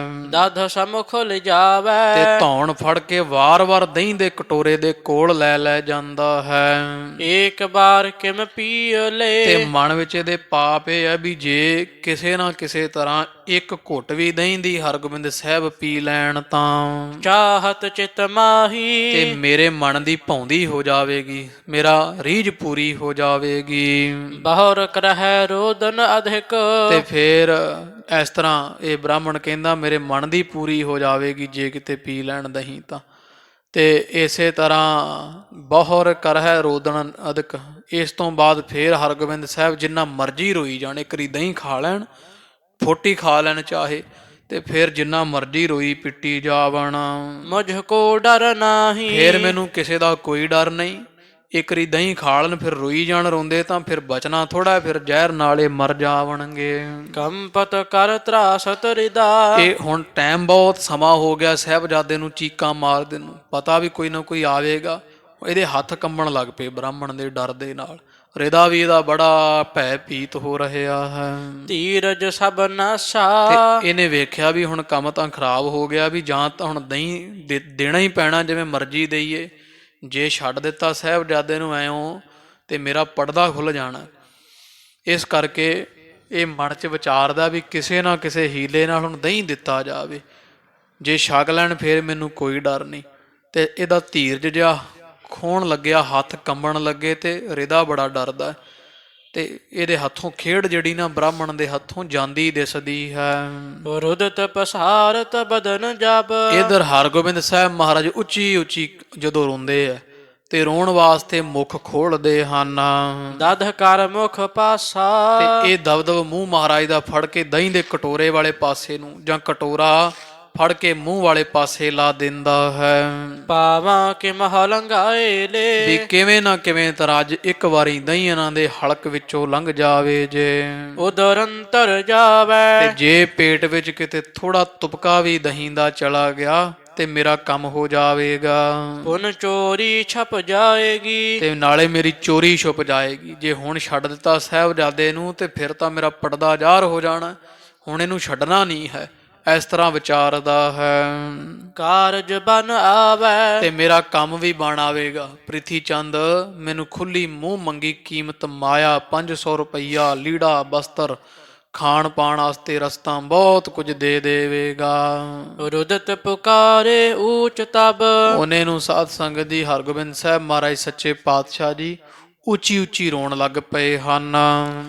ਦੇ ਦੂਰ ਸੁਨਾਈ। ਤੇ ਦੂਰ ਦੂਰ ਤੱਕ ਹਜ਼ੂਰ ਦੀ ਮਹਿਲਾਂ ਤੋਂ ਬਾਹਰ ਤੀਕਰ ਆਵਾਜ਼ ਸੁਣਦੀ ਹੈ। ਸ਼ਰਾਵਣ ਪਰੀ ਤੁਨ ਗੰਗ ਕੇ। ਤੇ ਮਾਤਾ ਗੰਗਾ ਜੀ ਦੇ ਕੰਨਾਂ ਵਿੱਚ ਜਦੋਂ ਫਿਰ ਆਵਾਜ਼ ਪਈ ਨਾ, ਜਦੋਂ ਬਹੁਤਾ ਹੀ, ਕਿਉਂਕਿ ਮਾਂ ਨੂੰ ਸਾਧ ਸੰਗਤ ਜੀ ਪਤਾ ਇੰਨਾ ਕੁ ਤਾਂ ਲੱਗ ਹੀ ਜਾਂਦਾ ਵੀ ਬੱਚਾ ਕਿਸ ਭਾਵ ਨਾਲ ਰੋ ਰਿਹਾ, ਵੀ ਸੁਧੇ ਹੀ ਰੋ ਰਿਹਾ। ਕਿਤੇ ਬੱਚੇ ਦੀ ਜਿਵੇਂ ਆਦਤ ਹੁੰਦੀ ਹੈ, ਕਿਸੇ ਦਰਦ ਕਾਰਨ ਰੋ ਰਿਹਾ, ਕਿਸੇ ਪੀੜਾ ਕਾਰਨ, ਜਾਂ ਕਿਸੇ ਮੁਸ਼ਕਿਲ ਕਰਕੇ ਰੋ ਰਿਹਾ ਹੈ।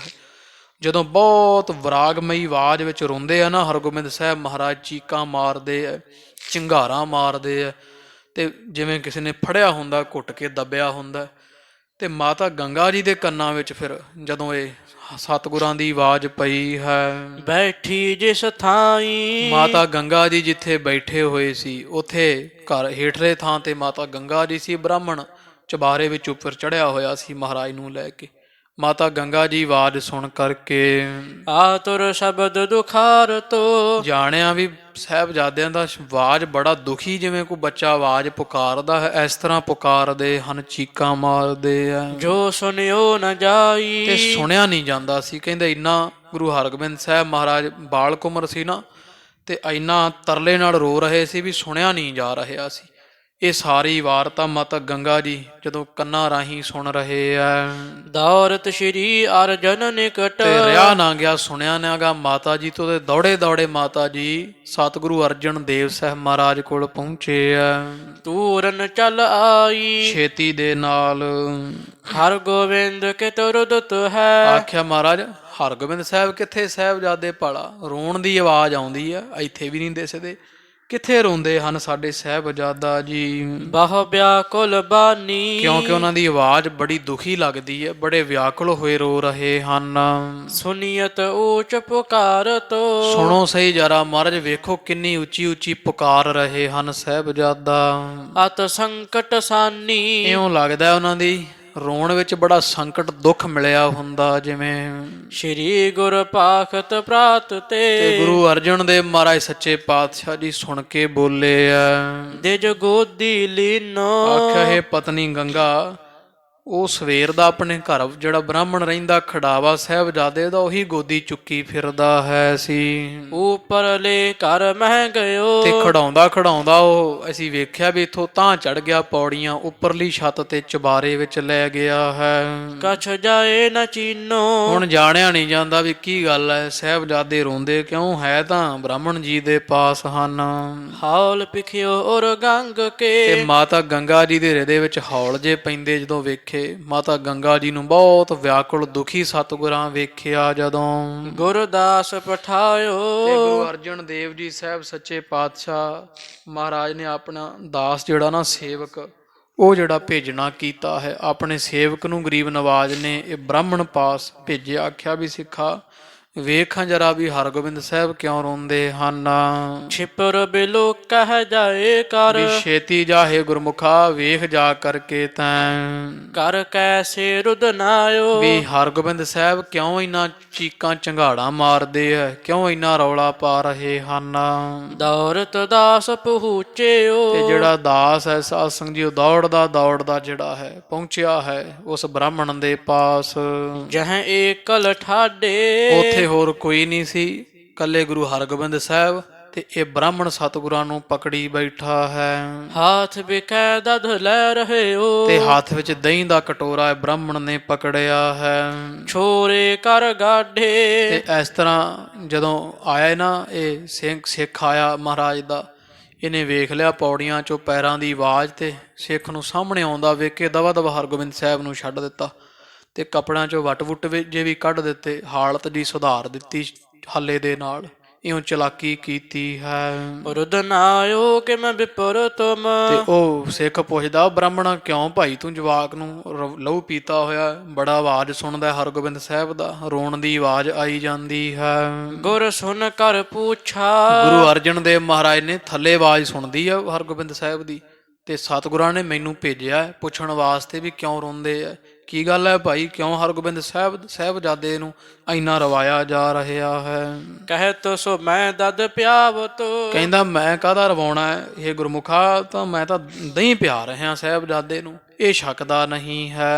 ਬੋਲਤ ਛਬ ਛੂਛਾ, ਤੇ ਇਸ ਤਰ੍ਹਾਂ ਕਹਿੰਦੇ ਇਹ ਸੱਚ ਤੋਂ ਖਾਲੀ ਜਿਹਾ ਨਾ, ਸੱਚ ਦੀ ਸੋਭਾ ਤੋਂ ਖਾਲੀ ਬ੍ਰਾਹਮਣ ਹੈ, ਫਿਰ ਝੂਠ ਜਿਹਾ ਬੋਲ ਕੇ ਤੇ ਆਖ ਰਿਹਾ ਵੀ ਮੈਂ ਤਾਂ ਦਹੀਂ ਖਵਾ ਰਿਹਾ, ਇਹ ਛਕਦੇ ਨਹੀਂ ਤਾਂ ਰੋਣ ਕਰ ਰਹੇ ਹਨ।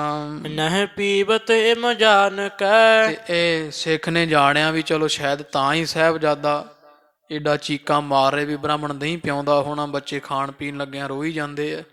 ਇਸ ਤਰ੍ਹਾਂ ਸਿੱਖ ਨੇ ਜਦੋਂ ਜਾਣਿਆ ਹੈ। ਚਿਰ ਕਿਉ ਡਰ ਪਾਇਓ, ਤੇ ਮੈਂ ਉਹ ਬ੍ਰਾਹਮਣ ਕਹਿੰਦਾ ਛਕਦੇ ਨਹੀਂ ਸੀ ਦਹੀਂ, ਤੇ ਮੈਂ ਝਿੜਕ ਜੀ ਦਿੱਤੀ ਹੈ, ਡਰਾਇਆ ਡਰੋਇਆ ਤੇ ਇਹ ਰੋਣ ਲੱਗ ਪਏ ਹਨ। ਤੂੰ ਪੀ ਪਿਖ ਅਬ ਖਰੋ ਰਹਾ, ਬਾਕੀ ਤੂੰ ਖੜਾ ਰਹਿ, ਮੈਂ ਛਕਾ ਦੇਣਾ ਦਹੀਂਆਂ, ਵੇਖ ਲੈ ਤੈਨੂੰ ਲੱਗ ਜੂ ਪਤਾ ਵੀ ਕਿਉਂ ਰੋਂਦੇ ਹਨ। ਪੁਨ ਮੁਖ ਟਿਗ ਲਿਆਇਓ, ਤੇ ਫਿਰ ਇੰਨਾ ਕਹਿ ਕੇ ਤੇ ਉਹ ਦਹੀਂ ਦਾ ਜਿਹੜਾ ਬਾਟਾ ਨਾ ਕਟੋਰੀ ਤੇ ਸਾਹਿਬਜ਼ਾਦੇ ਦੇ ਮੂੰਹ ਨੂੰ ਫਿਰ ਲਾ ਦਿੰਦਾ। ਕਹਿੰਦਾ ਲੈ ਸਿੱਖਾ ਵੇਖ ਲਾ, ਤੈਨੂੰ ਵੀ ਪਤਾ ਲੱਗ ਜਾਵੇਗਾ ਵੀ ਕਿਉਂ ਰੋਂਦੇ ਆ, ਵੀ ਮੈਂ ਕੁੱਟਿਆ ਮਾਰਿਆ ਕਿ ਦਹੀਂ ਖਾਣ ਤੋਂ ਰੋਂਦੇ ਆ। ਰੋਂਦੇ ਤਾਂ ਸੱਚਮੁੱਚ ਹੀ ਦਹੀਂ ਖਾਣ ਤੋਂ ਸੀ ਸਤਿਗੁਰੂ ਸਾਹਿਬ, ਪਰ ਹੁਣ ਸਿੱਖ ਨੂੰ ਕੀ ਪਤਾ ਵੀ ਇਹਦੇ ਵਿੱਚ ਜ਼ਹਿਰ ਪਾਇਆ ਇਹਨੇ। ਉਹ ਜਦੋਂ ਆਖਿਆ ਵੀ ਕਿਉਂ ਰਵਾਉਣਾ, ਕਹਿੰਦੇ ਬਸ ਦਹੀਂ ਛਕਣ ਤੋਂ ਰੋਂਦੇ ਆ, ਹੋਰ ਕੋਈ ਗੱਲ ਨਹੀਂ, ਲੈ ਵੇਖੀ ਹੁਣ ਫਿਰ ਰੋਣਗੇ, ਇਹ ਕਹਿ ਕੇ ਤੇ ਫਿਰ ਕਟੋਰਾ ਮੂੰਹ ਨੂੰ ਲਾ ਦਿੱਤਾ। ਇਸ ਤਰ੍ਹਾਂ ਇਹ ਪਾਪੀ ਕਰ ਰਿਹਾ ਹੈ। ਹਾਥ ਸਾਥ ਤੇ ਹਟਕ ਕੈ, ਤੇ ਹਰਗੋਬਿੰਦ ਸਾਹਿਬ ਹੱਥ ਜਾ ਫੜ ਕੇ ਨਾ ਇਹਦਾ ਜਾਂ ਕਟੋਰੀ ਨੂੰ ਤਲੀ ਜੀ ਲਾ ਕੇ ਤੇ ਪਾਸੇ ਕਰ ਦਿੰਦੇ ਹਨ। ਬਿਖ ਨਾਕ ਚੜਾਇਓ ਤੇ ਵੇਖ ਕੇ ਦਹੀਂ ਖਾਣ ਤੋਂ ਨੱਕ ਬੁੱਲ ਜੇ ਚੜਾ ਰਹੇ ਹਨ। ਦੇਖ ਦਾਸ ਨਿਜ ਨੈਣ ਤੇ ਉਹ ਸਿੱਖ ਨੇ ਸਾਰਾ ਕੁਝ ਆਪਣੀ ਅੱਖਾਂ ਨਾਲ ਜਦ ਵੇਖਿਆ ਹੈ। ਗੁਰ ਤੀਰ ਬਤਾਇਓ ਜਾ ਕੇ ਧੰਨ ਗੁਰੂ ਅਰਜਨ ਦੇਵ ਸਾਹਿਬ ਮਹਾਰਾਜ ਨੂੰ ਸਭ ਦੱਸ ਦਿੱਤਾ ਹੈ। ਬਾਹਰ ਪਠਿਓ ਅਬ ਜਾਏ ਕੈ ਮਹਾਰਾਜ ਵੀ ਦਹੀਂ ਖਾਣ ਤੋਂ ਸਾਹਿਬਜ਼ਾਦਾ ਜਿੱਦ ਕਰਦੇ ਆ। ਮਹਾਰਾਜ ਨੇ ਫੇਰ ਇਹ ਆਖ ਕੇ ਦਾਸ ਨੂੰ ਉੱਪਰ ਫੇਰ ਭੇਜ ਦਿੱਤਾ ਵੀ ਤੂੰ ਇੱਕ ਵਾਰੀ ਫੇਰ ਜਾਣਾ ਕਰ ਆਨਹ ਹਮ ਪਾਸੇ ਤੇ ਸਾਹਿਬਜ਼ਾਦੇ ਨੂੰ ਸਾਡੇ ਕੋਲ ਲੈ ਆ ਤੂੰ। ਉਹ ਬ੍ਰਾਹਮਣ ਤੋਂ ਲੈ ਕੇ ਹਰਗੋਬਿੰਦ ਸਾਹਿਬ ਨੂੰ ਸਾਡੇ ਕੋਲ ਲੈ ਆ ਹੇਠਾਂ। ਕਿਉ ਨਹਿ ਪੀਵਤ ਦਧੀ ਕੋ ਵੀ ਅਸੀਂ ਵੀ ਵੇਖੀਏ ਵੀ ਅੱਗੇ ਤਾਂ ਰੋਜ਼ ਦਹੀਂ ਛਕਦੇ ਆ ਹਰਗੋਬਿੰਦ ਸਾਹਿਬ, ਤੇ ਅੱਜ ਕੀ ਕਾਰਨ ਹੈ ਵੀ ਦਹੀਂ ਨਹੀਂ ਖਾ ਰਹੇ ਹਨ। ਬਡ ਰੁਦਨ ਪ੍ਰਕਾਸ਼ੇ ਤੇ ਬਹੁਤ ਭਾਰੀ ਰੋਣ ਦੀ ਆਵਾਜ਼ ਕਰਦੇ ਆ। ਸਵੇਰ ਦਾ ਰੋਈ ਜਾਂਦੇ ਕਿੰਨੇ ਸਮੇਂ ਦਾ, ਕੀ ਗੱਲ ਐ ਅਸੀਂ ਵੀ ਵੇਖੀਏ। ਹੇਠਾਂ ਲੈ ਕੇ ਆਓ ਸਾਹਿਬਜ਼ਾਦੇ ਨੂੰ। ਦਾਧ ਸਮੇਤ ਆਨਾ ਦੋਹਨ ਤੇ ਨਾਲ ਬ੍ਰਾਹਮਣ ਨੂੰ ਵੀ, ਹੁਣ ਮਹਾਰਾਜ ਜਾਣ ਗਏ ਸੀ, ਮਹਾਰਾਜ ਕਹਿੰਦੇ ਬ੍ਰਾਹਮਣ ਨੂੰ ਵੀ ਨਾਲ ਹੀ ਲੈ ਆ, ਨਾਲ ਹੀ ਹਰਗੋਬਿੰਦ ਸਾਹਿਬ ਨੂੰ ਲੈ ਆਓ, ਤੇ ਦਹੀਂ ਦਾ ਕਟੋਰਾ ਵੀ ਨਾਲ ਹੀ ਲੈ ਆਓ, ਸਾਡੇ ਸਾਹਮਣੇ ਲੈ ਕੇ ਆਓ। ਕਿਆ ਕਾਰਨ ਹੋਵਾ ਅਸੀਂ ਵੇਖੀਏ ਵੀ ਹਰਗੋਬਿੰਦ ਸਾਹਿਬ ਦੇ ਰੋਣ ਦਾ ਇੰਨਾ ਕੀ ਕਾਰਨ ਹੋਇਆ ਹੈ। ਆਪਨ ਹਜ਼ੂਰ ਖਵਾਏ ਹੈ ਅਸੀਂ ਆਪਦੇ ਕੋਲ ਖੜ ਕੇ ਆਪਦੇ ਹੱਥੀਂ ਸਾਹਿਬਜ਼ਾਦੇ ਨੂੰ ਦਹੀਂ ਛਕਾਵਾਂਗੇ। ਦੇਖਾ ਕਿ ਮਰੋਵਾ ਤੇ ਵੇਖਾਂਗੇ ਵੀ ਫੇਰ ਵੀ ਰੋਂਦੇ ਆ ਕਿ ਨਹੀਂ ਰੋਂਦੇ ਹਨ। ਦਾਸ ਗਇਓ ਤਿਨ ਪਾਸ ਪੁਨ ਇਹ ਸੁਣ ਕੇ ਜਿਹੜਾ ਸਿੱਖ ਸੀ ਉਹ ਦੁਬਾਰਾ ਫੇਰ ਬ੍ਰਾਹਮਣ ਦੇ ਕੋਲ ਚੁਬਾਰੇ ਵਿੱਚ ਪਹੁੰਚਿਆ। ਆਨੇ ਗੁਰ ਤੀਰਾ ਤੇ ਉਹ ਬ੍ਰਾਹਮਣ ਨੂੰ ਤੇ ਸਾਹਿਬਜ਼ਾਦੇ ਨੂੰ ਆਪਦੇ ਨਾਲ ਹੀ ਉਹ ਸਮੇਤ ਦਹੀਂ ਦੀ ਕਟੋਰੀ ਜੀ ਤੇ ਗੁਰੂ ਅਰਜਨ ਦੇਵ ਸਾਹਿਬ ਮਹਾਰਾਜ ਦੇ ਪਾਸ ਦੀਵਾਨ ਵਿੱਚ ਲੈ ਆਏ ਹੈ। ਬਿਨਾ ਲਖੇ ਦਿਜ ਮੂੜ ਕੇ ਇਹ ਬ੍ਰਾਹਮਣ ਦੇ ਬਾਰੇ ਕਿਸੇ ਨੂੰ ਜਿਹੜਾ ਨਾ, ਇਹ ਬ੍ਰਾਹਮਣ ਨੇ ਜਦੋਂ ਵੇਖਿਆ ਵੀ ਹੁਣ ਕੰਮ ਤਾਂ ਫਿਰ ਖਰਾਬ ਹੁੰਦਾ ਦਿਸਦਾ ਵੀ ਮੈਂ ਤਾਂ ਬਹੁਤ ਜ਼ੋਰ ਲੈ ਦਹੀਂ ਛਕਿਆ ਨਹੀਂ, ਉਂਝ ਇਹ ਵੀ ਜਾਣ ਗਿਆ ਵੀ ਗੁਰੂ ਅਰਜਨ ਦੇਵ ਸਾਹਿਬ ਮਹਾਰਾਜ ਨੂੰ ਸ਼ਾਇਦ ਪਤਾ ਨਹੀਂ ਲੱਗਿਆ ਅਜੇ, ਤੇ ਜਾਣਿਆ ਵੀ ਗੁਰੂ ਅਰਜਨ ਦੇਵ ਸੱਚੇ ਪਾਤਸ਼ਾਹ ਜੀ ਵੈਸੇ ਬੁਲਾਇਆ ਮੈਨੂੰ, ਕਿਉਂਕਿ ਹੇਠਾਂ ਜਦੋਂ ਸੱਦਿਆ ਸਿੱਖ ਨੇ ਤੇ ਇੱਕ ਵਾਰੀ ਤਾਂ ਸਾਹ ਚੜ੍ਹ ਗਏ ਸੀ, ਤਾਂ ਵੀ ਖਰੇ ਮਹਾਰਾਜ ਨੂੰ ਪਤਾ ਲੱਗ ਗਿਆ। ਜਦੋਂ ਮਹਾਰਾਜ ਦੇ ਹਾਵ ਭਾਵ ਜੇ ਵੇਖੇ ਤੇ ਜਾਣਿਆ ਬ੍ਰਾਹਮਣ ਨੇ ਵੀ ਨਹੀਂ ਅਜੇ ਗੁਰੂ ਅਰਜਨ ਦੇਵ ਸਾਹਿਬ ਮਹਾਰਾਜ ਨੂੰ ਕੋਈ ਖਬਰ ਨਹੀਂ ਜ਼ਹਿਰ ਬਾਰੇ। ਬਿਨ ਸਿਓ ਸਭ ਧੀਰਾ ਇਹ ਮੂਰਖ ਜਿਹਾ ਜਿਹੜਾ ਨਾ ਇੱਕ ਵਾਰੀ ਧੀਰਜ ਦਾ ਇਹਦਾ ਨਾਸ਼ ਹੋਇਆ ਤੂੰ ਸੰਭਲ ਗਿਆ ਵੀ ਚਲੋ ਸ਼ੁਕਰ ਹੈ ਗੁਰੂ ਅਰਜਨ ਦੇਵ ਸਾਹਿਬ ਮਹਾਰਾਜ ਨੂੰ ਕੁਝ ਪਤਾ ਨਹੀਂ ਲੱਗਿਆ ਹੈ। ਇਸ ਤਰ੍ਹਾਂ ਖੁਸ਼ ਜਿਹਾ ਹੋ ਕੇ ਹੇਠਾਂ ਆਇਆ ਹੈ। ਤੇ ਫਿਰ ਮਹਾਰਾਜ ਸੱਚੇ ਪਾਤਸ਼ਾਹ ਜੀ ਕਹਿੰਦੇ ਕੀ ਗੱਲ ਹੈ ਭਾਈ, ਕਿਉਂ ਰੋਂਦੇ ਆ ਸਾਹਿਬਜ਼ਾਦੇ? ਆਖਿਆ ਮਹਾਰਾਜ ਦਹੀਂ ਛਕਾਉਣੇ ਆ, ਦਹੀਂ ਨਹੀਂ ਛਕਦੇ। ਸਤਿਗੁਰਾਂ ਨੇ ਫਿਰ ਆਪ ਜਦੋਂ ਛਕਾਉਣਾ ਚਾਹਿਆ ਤੇ ਹਰਗੋਬਿੰਦ ਸਾਹਿਬ ਨੇ ਅੱਖਾਂ ਨੀਵੀਆਂ ਕਰ ਲਈਆਂ, ਕਿਉਂਕਿ ਪਿਤਾ ਦਾ ਸਤਿਕਾਰ ਹੈ ਨਾ ਇਹਦੇ ਵਿੱਚ, ਬ੍ਰਾਹਮਣ ਨੂੰ ਤਾਂ ਕੁੱਦ ਕੇ ਪੈਂਦੇ ਸੀ, ਤੇ ਅੱਖਾਂ ਜੀਆਂ ਨੀਵੀਆਂ ਕਰ ਲਈਆਂ ਤੇ ਹੌਲੀ ਜੀ ਕੌਲੀ ਨੂੰ ਹੱਥ ਮਾਰ ਕੇ ਪਿੱਛੇ ਕਰ ਦਿੰਦੇ ਆ। ਫਿਰ ਮਹਾਰਾਜ ਨੇੜੇ ਲਿਜਾਂਦੇ ਆ। ਫਿਰ ਮਹਾਰਾਜ ਜਾਣ ਗਏ ਸੀ ਵੀ ਇਹਦੇ ਵਿੱਚ ਕੋਈ ਚੰਗਾ ਦਾਲ ਚ ਕਾਲਾ ਹੈ ਕੁਝ। ਮਹਾਰਾਜ ਨੇ ਫਿਰ ਆਪਣੇ ਘਰ ਦੇ ਕੁੱਤਾ ਰਹਿੰਦਾ ਸੀ ਸਤਿਗੁਰਾਂ ਦੇ, ਉਹਨੂੰ ਦਹੀਂ ਪਾਇਆ ਸੀ। ਉਹ ਖਾਂਦਿਆਂ ਸਾਰ ਜਦੋਂ ਮਰਿਆ ਸੱਚੇ ਪਾਤਸ਼ਾਹ ਬਹੁਤ ਫਿਰ ਵਿਆਕੁਲ ਹੋਏ, ਬੜੇ ਗਰੀਬ ਨਵਾਜ। ਮਹਾਰਾਜ ਨੇ ਆਖਿਆ ਬ੍ਰਾਹਮਣ ਤੂੰ ਸਾਡੇ ਹੀ ਘਰ ਵਿੱਚ ਪਲਦਾ, ਸਾਡੇ ਹੀ ਖਾਨਾ ਹੈ, ਤੇ ਤੈਨੂੰ ਇਹੋ ਜਿਹਾ ਕੀ ਮੁਸੀਬਤ ਪਈ ਵੀ ਤੂੰ 5 ਸਾਲਾਂ ਦੇ ਬਾਲਕ ਨੂੰ ਜ਼ਹਿਰ ਦੇ ਕੇ ਮਾਰਨਾ ਚਾਹੁੰਦਾ ਭਾਈ? ਐਡਾ ਵੱਡਾ ਪਾਪੀ ਘਰ ਵਿੱਚ ਵਸਿਆ ਹੋਇਆ। ਇਸ ਤਰ੍ਹਾਂ ਫਿਰ ਮਹਾਰਾਜ ਨੇ ਬਚਨ ਕੀਤੇ। ਫਿਰ ਸੂਲ ਹੋ ਕਰਕੇ ਪੰਡਤ ਜਿਹੜਾ ਬ੍ਰਾਹਮਣ ਨੇ ਮਰਿਆ ਸੀਗਾ, ਉਹ ਅੱਗੇ ਪ੍ਰਸੰਗ ਸਾਧ ਸੰਗ ਜਿਵੇਂ ਆਉਂਦਾ ਇਹਦਾ ਪੜਦਾ ਜਿਹੜਾ ਸਾਰਾ ਉਹ ਕੁੱਤੇ ਦੇ ਜ਼ਹਿਰ ਖਾਣ ਦੇ ਮਰਨ ਦੇ ਨਾਲ ਸਾਰਾ ਜਗ ਜ਼ਾਹਰ ਹੋਇਆ। ਉਹ ਕਥਾ ਕੱਲ੍ਹ ਦੇ ਦੀਵਾਨ ਵਿੱਚ ਹੋਵੇਗੀ। ਹੋਈਆਂ ਭੁੱਲਾਂ ਦੀ ਖਿਮਾ ਇੱਥੇ ਸਮਾਪਤੀ ਹੈ। ਗਰੀਬ ਨਵਾਜ ਆਪਦੇ ਦਰ ਹਾਜ਼ਰੇ ਪ੍ਰਵਾਨ ਕਰਨ, ਇਹ ਲੋਕ ਸੁਖੀਏ ਪਰਲੋਕ ਸੁਹੇਲੇ, ਨਾਨਕ ਹਰ ਪ੍ਰਭ ਆਪੇ ਮੇਲੇ। ਦਾਸ ਗਇਓ ਤਿਨ ਪਾਸ ਪੁਨ ਆਨੇ ਗੁਰ ਤੀਰਾ ਬਿਨਾ ਲਖੇ ਦਿਜ ਮੂਢ ਕੋ ਤੋ ਸਭ ਧੀਰਾ। ਵਾਹਿਗੁਰੂ ਜੀ ਕਾ ਖਾਲਸਾ, ਵਾਹਿਗੁਰੂ ਜੀ ਕੀ ਫਤਿਹ।